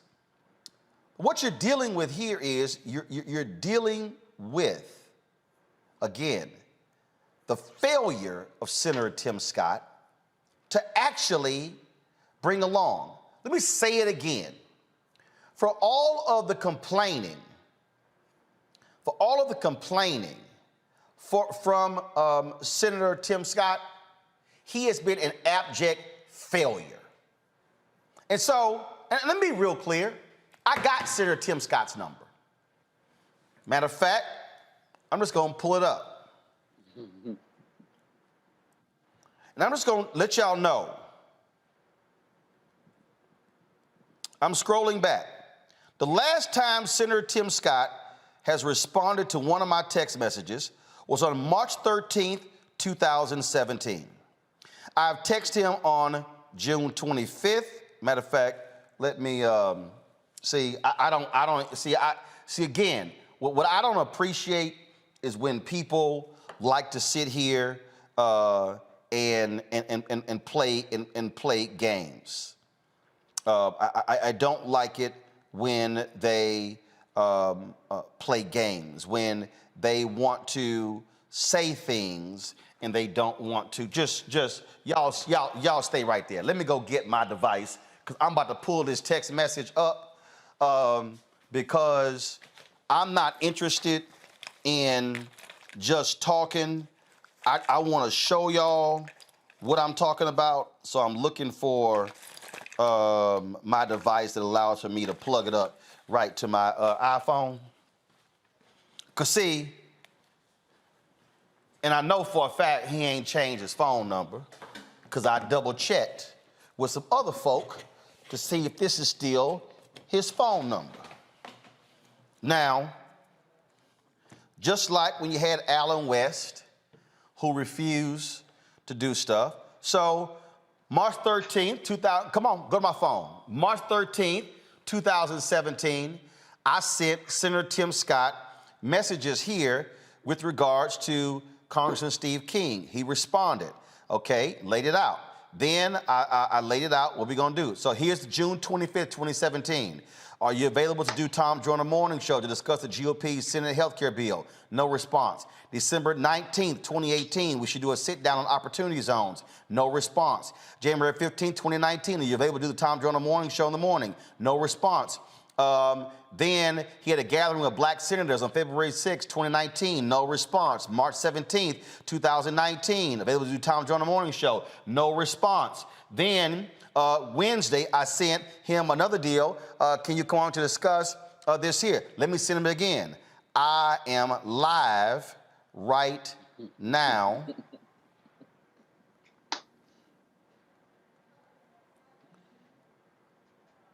You know what? I'm going to actually do one better. Come back to me. Come back to me. Come back to me. Senator Tim Scott, I'm live on my show right now. We're talking about the failure of the Senate to pass the George Floyd Justice Act. Hit me up, call me back, call me or text me, so you could come on the show to explain to our audience, African-American audience, why this failed. I saw you on Face the Nation. I saw all the responses, but I got a whole bunch of other questions. So for instance, I got a whole lot of other questions that I need you to answer because frankly, what I'm hearing is not, I'm not feeling that. So hit me back. This is my number. You text me back, have your people. And if you want to sit down for the full hour, we can do it. In studio, not in studio. You want to sit down for the full 2 hours, we can do that as well. But let's have a real conversation about why this George Floyd Justice Act failed when you and Senator Lindsey Graham promised that y'all were going to actually get this thing done to the George Floyd family. Send. See, it'll never happen. See, I told y'all I don't play these games. What Senator Tim Scott walked through, now I want y'all to listen. I want y'all to listen to this one. Listen, watch this. Hold up, let me plug it back. Let me plug it back up because I want to play this other sound bite. And see, this is why, I know you're fine. You can go talk to Margaret Brennan all you want to on Face the Nation, but she ain't going to ask the questions I'm going to ask you. Listen to this. Senator Cory Booker, who was your partner in this. Yes. I mean, this started under the Trump administration. It continued under the Biden administration. Exactly. When Republicans in control went nowhere, Democrats in control, it's going nowhere. But both times, the folks that left the table were the Democrats. Let's just be clear that we have stayed at the table. We said simply this: I am not going to participate in reducing funding for the police after we saw major city after major city to fund the police.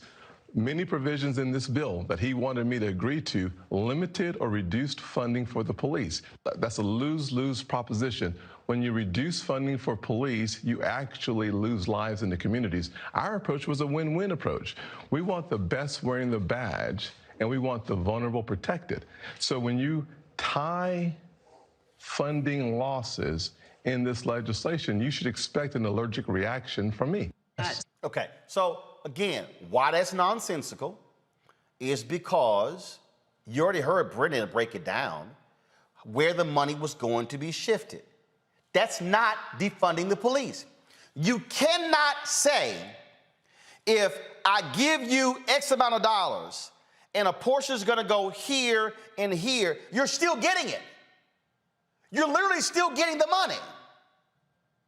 But what Senator Tim Scott is really saying is, no, we don't want the money to go to mental health.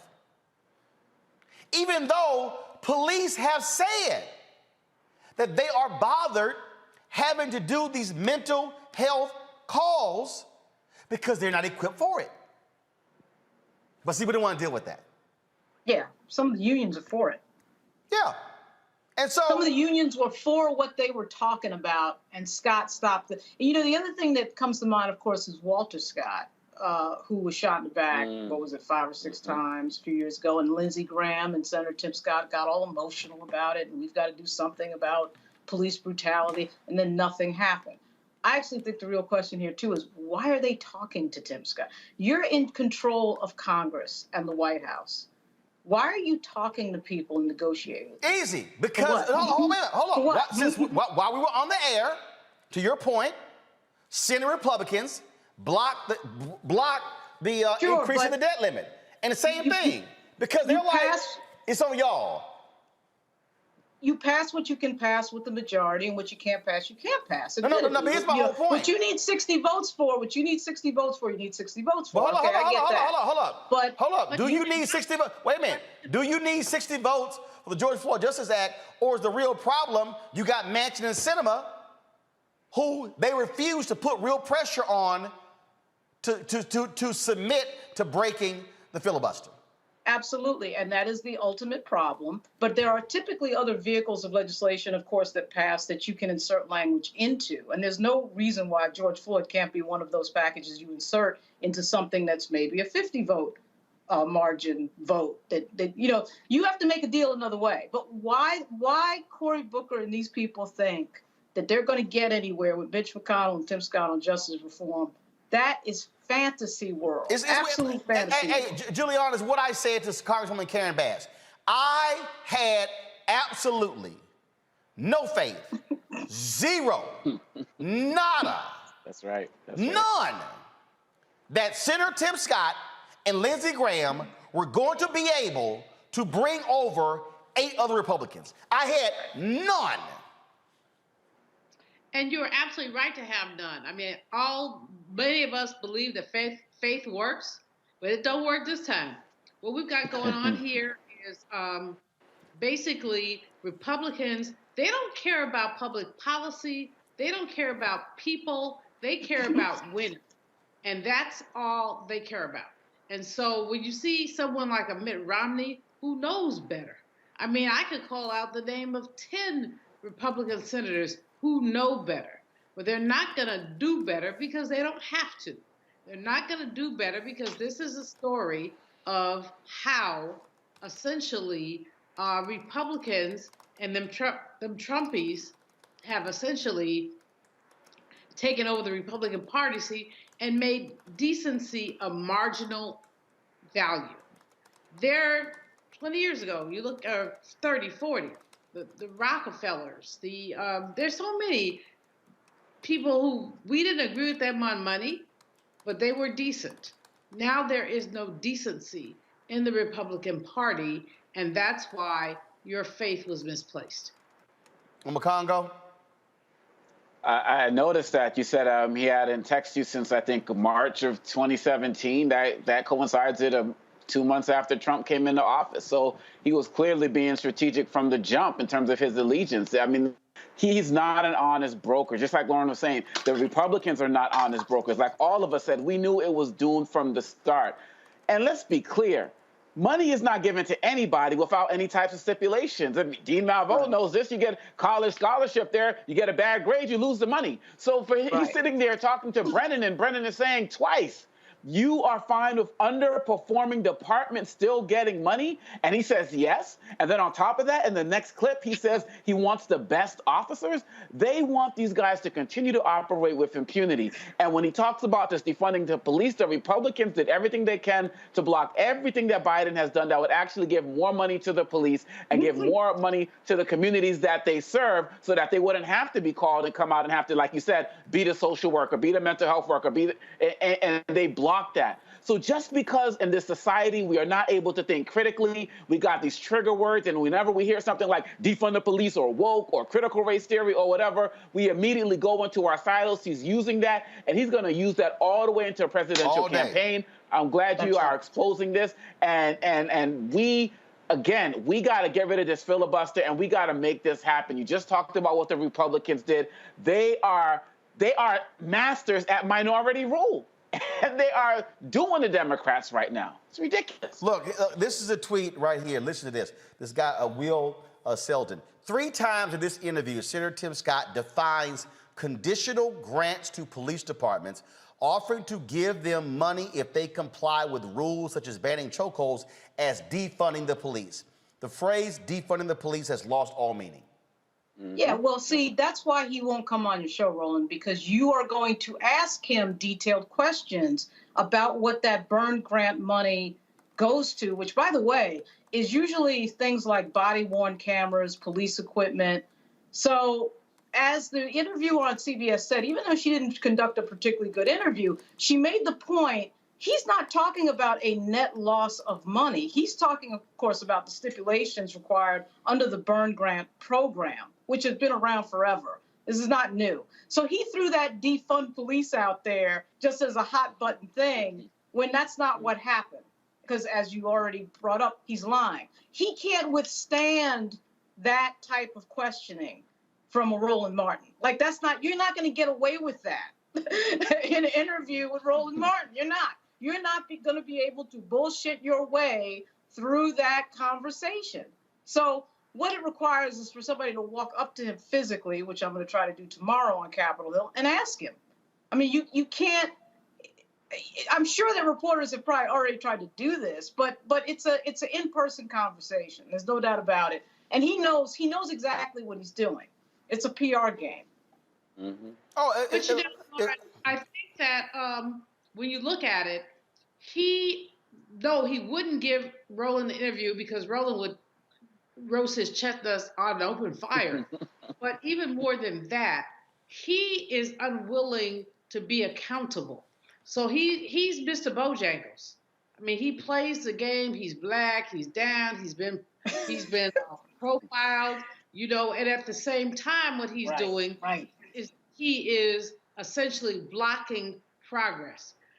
Which why not just say you disagree with the policy? So what's new about that? Because he wants to be reelected in South Carolina, which is about a third black. And if they ever saw his true colors, black folks will be running from him. He wants to be, as Roland said earlier, he would love to run for president of the United States.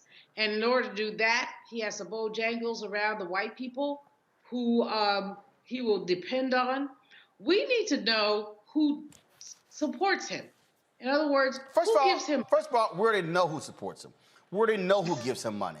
Okay, it's established. It's the same as the other Republicans. But here's the deal: what I cannot tolerate is the bullshit fucking lying. I can't tolerate that. Look, okay, this is not hard, y'all, and this is very simple. Go to my computer. This is all you typed in. What type of grant does the federal government prefer? This is what I typed in. How does the federal government stipulate conditional grants? Right. Listen to what I just told y'all. All I typed in was, how does the federal government stipulate conditional grants? Which is what Senator Tim Scott was whining about in that clip on Face the Nation. Okay, look, the Congressional Research Service informing the legislative debate since 1914. This is dated May 22nd, 2019.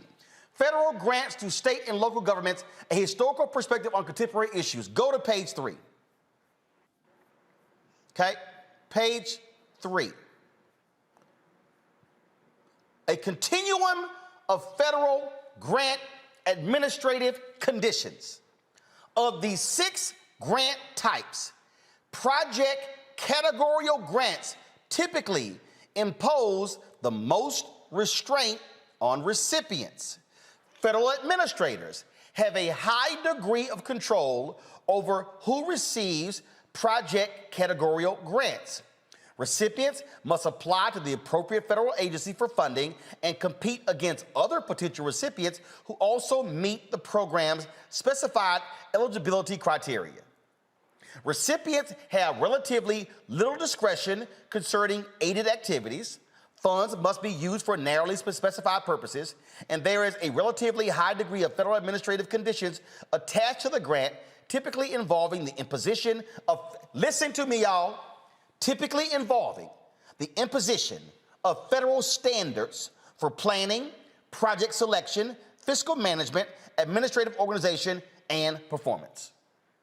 So what I am walking y'all through,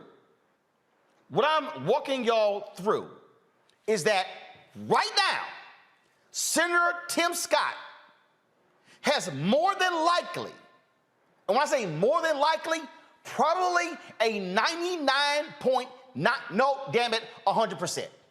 It's likely 100% that Senator Tim Scott has actually voted for these very type of grants that he is now complaining about. That's right. Trump was president in 2019. He didn't say anything then. And you heard her say in one of the clips, what they were talking about was in the Trump executive order. Right. And he cut her off. Right. He cut her off. He cut her off. Yeah. And I supported that. See, this is the part of the problem that I have with shows like Face the Nation, because they talk to him about a whole bunch of stuff. No, that's when you say, no, we throwing the rest of that out. We gonna stay on this topic. In fact, this is when you say, you know what? Bump that other guest. I need to keep this going for 10 more minutes. But see, that's not what they want to do. They don't want to sit here and actually do that, because then, he won't come back. Right. He's not going to come back. Right. And who cares, by the way? Predatory capitalism.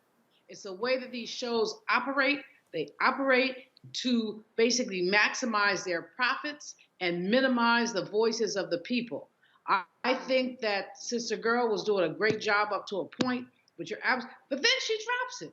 She just fucking drops it. And see, just so everybody knows, again, after he went on Face the Nation, here is Tim Scott talking to Trey Gowdy, former congressman from South Carolina, who now works at Fox News. Listen.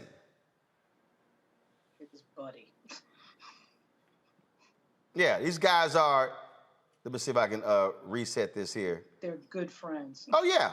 Okay, just so y'all know, again, how the cute little game is played. Here we go. Joining us, Senator, the Democrats left the negotiating table twice. Why? Yeah. Dre, it looks like they have just, they're managing so many crises. I think they're looking for a way to give Biden a win. Think about Afghanistan crisis, the border crisis, crisis in the Middle East, a crisis of spending, crisis in taxing. So they're putting politics over people and focusing on a partisan victory. They're actually going to look for the perfect and make it the enemy of the good. I simply cannot understand my friends on the other side who must have forgotten what it feels like to live in marginalized communities, wanting police to be there to protect you, thinking about those single moms who come home late at night. They want protection. And 81% of African Americans, Trey, say they want the same level or more police. And you listen to the other side, they're elites. They must not care. Okay. See, this is the game they play. This is the game they play. 81% of African Americans want to feel safe. Yeah. I don't know anybody who prefers to be unsafe. Right.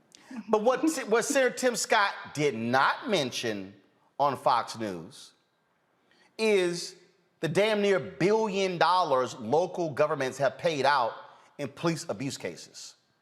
What you hear Senator Tim Scott did not mention was the 2 cases we showed y'all of K-9 dogs attacking 2 black men. What he didn't mention is Laquan McDonald's case in Chicago, where the cops lied about the shooting and Van Dyke was convicted. He didn't mention the cop in Florida who's in prison for shooting a brother who was in the choir. The cop was driving an unmarked van and walked up on the brother and damn near immediately started shooting. See, he ain't mentioned none of those cases. See, what Senator Tim Scott will never say to Fox News and own up to is black people want to feel safe in their communities. What they don't want are being beaten by cops, being lied on by cops. That's what they don't want. But I guess he overlooks those marginalized voices. No, that's right, of course. I mean, this is the game. His game is all about making sure that nobody is in a position to ask him questions for more than, 2 or 3 minutes, because it can't withstand, this routine cannot withstand 3 or 4 minutes of specific questions. And he knows that. This is the PR game. And that's why I don't know why the big charade. You know, if it was any other senator, if it was Jim Inhofe or some conservative Republican, they would have said, look, I'm not for this. I don't want to change anything about policing. I'm not in favor of the George Floyd Act, so I don't want to talk about it. So why did we just go through this big charade? Why did Tim Scott want to appear as if he was interested? For what? But Laura, I mean, he wants to be relevant. He wants Black people to think well of him. So it was a great optic for him to say he was going to do this and to sit with Karen Bass and to sit with the others. It was a great optic. But he never in his entire lifetime, planned to move any closer to Bass and the others around the George Floyd Transparency in Policing Act. What he did. The flip side is, you know, Congresswoman Bass and Senator Booker should have called a press conference and lit his ass up right after this happened, that we found out that the talks had broken off. Because this whole kumbaya, this whole routine that they're doing of not specifically bringing up the dysfunction and the fact that the Republican Party is not interested in serious policy, in serious federal policy, that needs to be pointed out as much as possible. Okay, so here's the deal. Here's Senator Cory Booker, you know, on Meet the Press, and I saw him earlier. You know, there was an interview when he was on Black News Channel. Senator Cory Booker, I need you to, and I already sent him a DM saying I need you to have your staff return some phone calls, because I've been trying to call you because you changed your cell phone number, and maybe I should call the girlfriend, Rosario Dawson, to get a message to him, like, yo, can you call a brother? No, because like bottom line is here, like, we were out there.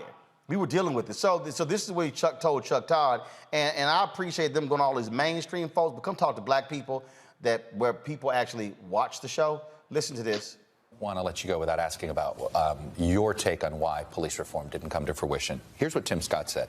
He said Democrats said no because they could not let go of their push to defund our law enforcement. Is that correct? No. Again, why are we descending into partisan name-calling or partisan corners? These are two guys that sat down, that worked very hard over 9 months, got the FOP to endorse a compromise bill. Stop right there. See, all right. Scott's wearing your ass out, controlling the narrative. See, let me go. See, let me walk the audience through, because Lauren mentioned it. I need y'all to understand what's really going on here.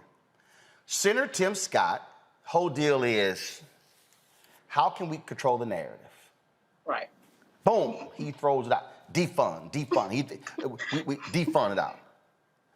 Senator Cory Booker, why do we have to sit here and use names? Bruh! Recognize what they're doing. Let me go back. I never imagined we would get FOP leadership to come on board. The International Association of Chiefs of Police, who said, yes, our profession's in trouble. Right. The families were with what we were proposing. It didn't work. Why do you think Senator Scott's using this language, though? Because you've been very diplomatic. He's not being as diplomatic. Why? You know, I love him. I send him grace all the time. He is a friend of mine. The reality is I've gotten big things done in this town, in this space, with Lindsey Graham and Chuck Grassley and Donald Trump. We got big things done to cut. Do you think McConnell didn't want him to cut this deal? Do you think there were others above him that was basically like, do the best you can, but? I promised the families we're going to get something done. I'm still at work. I'm not throwing accusations at either side. I do think this town has got to learn, all of us, that to try to play the singularly blame game. Right. I accept responsibility. We didn't get it done. I haven't stopped working. We need to lift the frequency of this town, especially on issues like this that all of America knows. Biggest demonstrations in this country's history for change. They want change from the federal level. It's quite notable, though, that you're not going politics here. Senator Scott is. Just saying. Again, I've learned a lot over the last 8 years, and that's not the way to get things done in the long run. And the families deserve. We're going to still see videotapes of unarmed African Americans being killed. We've had tragedies in this country we've all witnessed. We've got to start getting things done. And the wonderful thing about it is police leaders understand it as well. We've got to get back to the table eventually and get big things done. Wow. He's Let me tell y'all. Let me tell y'all something. Let me tell y'all something. You ain't my friend if on the other side of the room you telling everybody he ain't shit. But then when you come with me, hey buddy, no. Senator Tim Scott dragged Senator Cory Booker's ass. And this type, if y'all want a case study on how Democrats keep getting their asses handed to them, I just showed you. Exactly. This is why. You're absolutely right. What would tell you that he's wrong is Mitch McConnell. Mitch McConnell doesn't come to the table and talk about anything when he's in the majority. He does his thing. And until the Democratic Party understands that and realizes that you have to roll these people, they're not negotiating with you.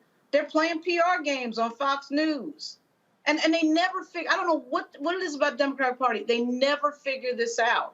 And they learn this lesson of getting their ass kicked over and over and over again. The only one that really seems to understand what the heck is going on really is Pelosi. I mean, she just does her thing. She didn't care about what they're thinking and what they're saying. See, Omakongo, look, here's the deal. I don't know, Omakongo. I'm hopeful that ABC News will call me back to do This Week after I destroyed Chris Christie. It's a good show. It was the first time I was on in 20 months. It may be another 20 months. But here's my whole deal. I'm not going to sit here. There's a reason Fox News don't call me. Yep. There's a reason Bill Maher called me one time, October 2014, and he ain't going to pick that phone up again. Because, see, and I remember when when I was at CNN, I remember one of the executives called my agent and was like, well, when we have these debates, but he takes them so, it's just a debate. I'm like, no. I'm here to put your ass in a rhetorical body bag. I'm here to bury your ass. I am not here to be cute, so we can play patty cake. No, no, Ro ain't here for patty cake. Because the issue here, this is about the lives of people.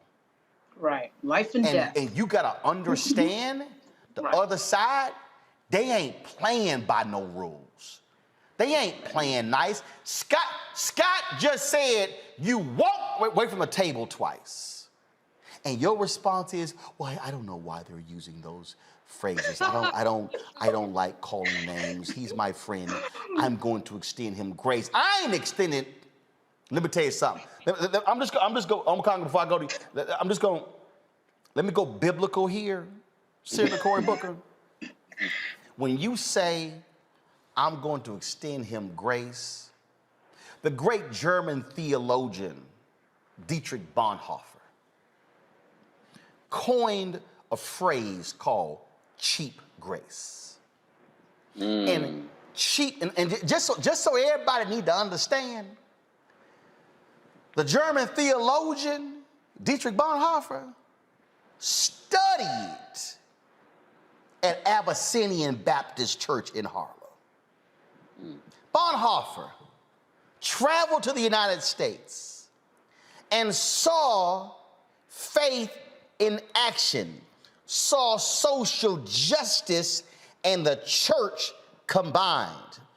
Bonhoeffer took what he discovered and studied at Abyssinian Baptist Church and took it back to Germany, began to apply liberation theology in Germany, which is why he was part of the resistance against Hitler, even reached the point of participating in a plot to assassinate Hitler, and determined that killing an evil man like Hitler was justified in the eyes of God because of the evil that he personified, but I digress.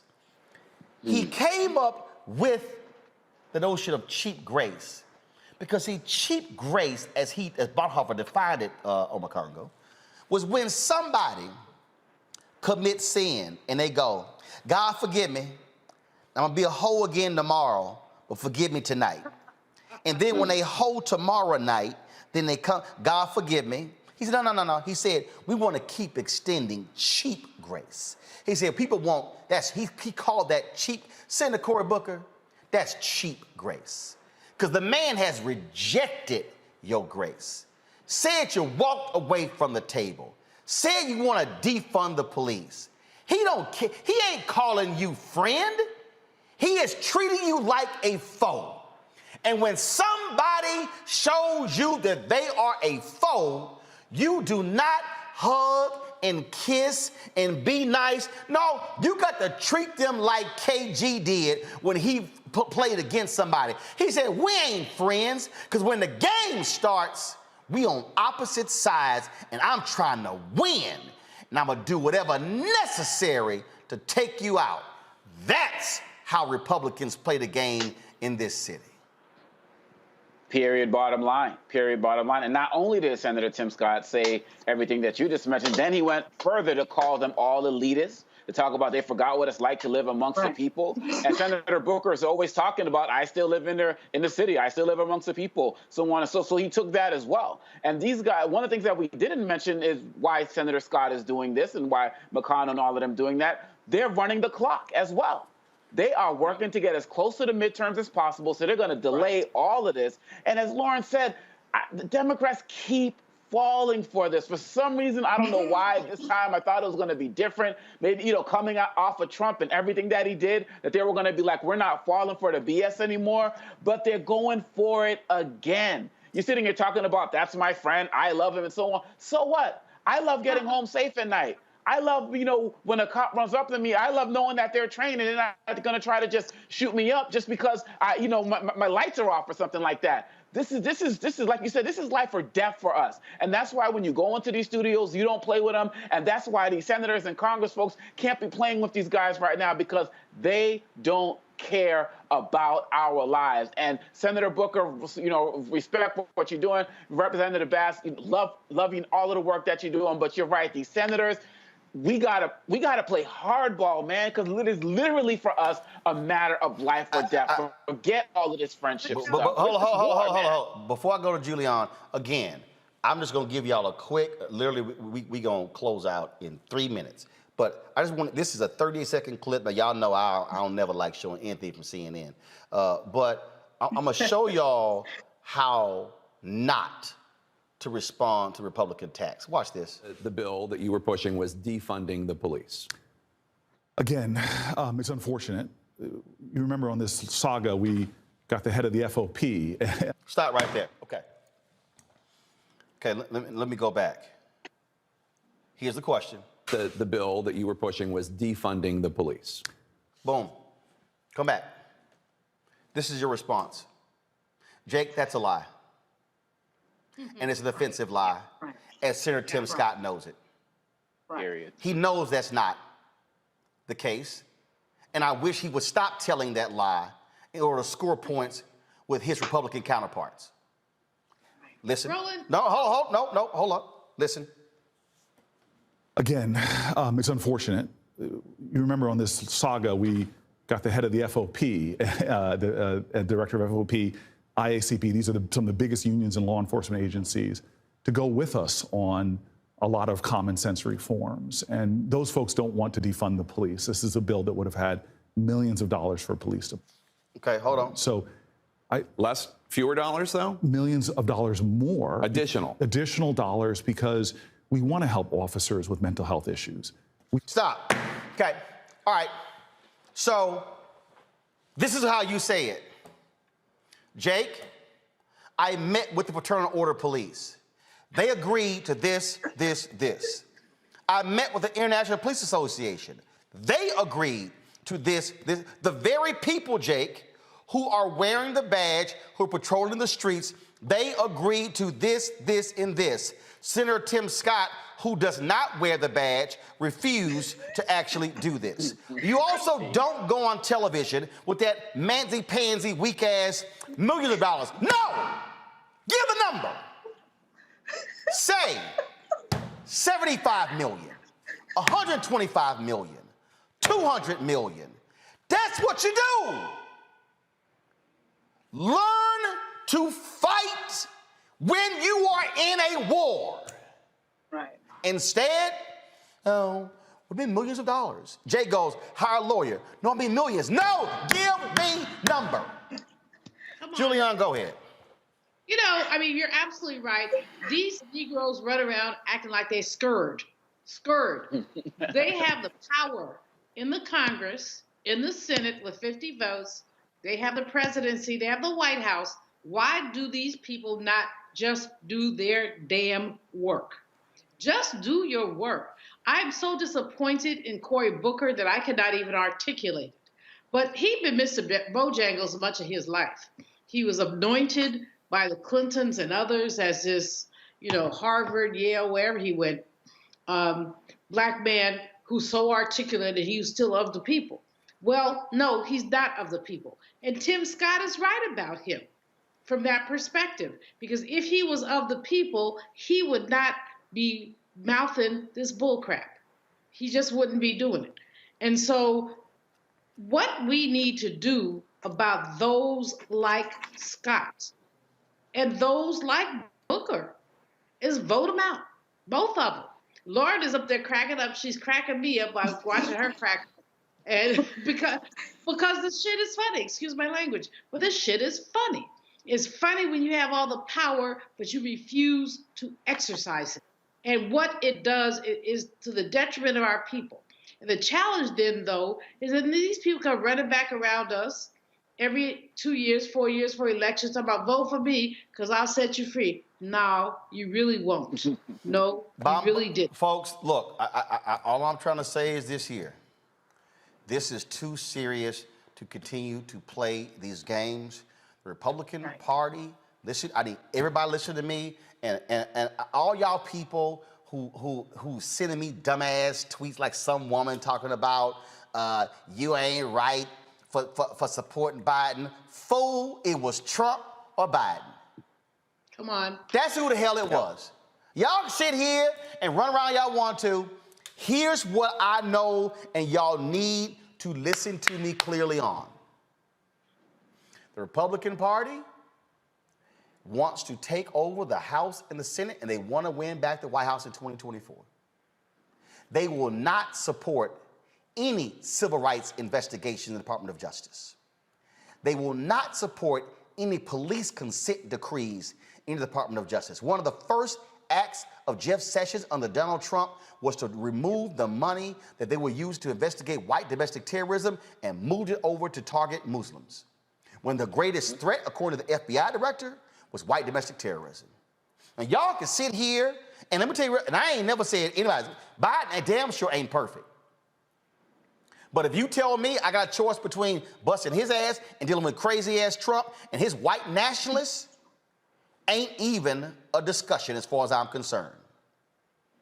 But what we are not going to do is sit here and play games with these folks who want to play nice. So I want to know where all the white people out on the streets after George Floyd was killed. Who y'all calling on Capitol Hill? Are y'all flooding the offices of Senator Tim Scott? Everybody who was protesting in LA, and Portland, and Milwaukee, and Charlotte, and New York City, and Houston, and St. Louis, every major city, where y'all at?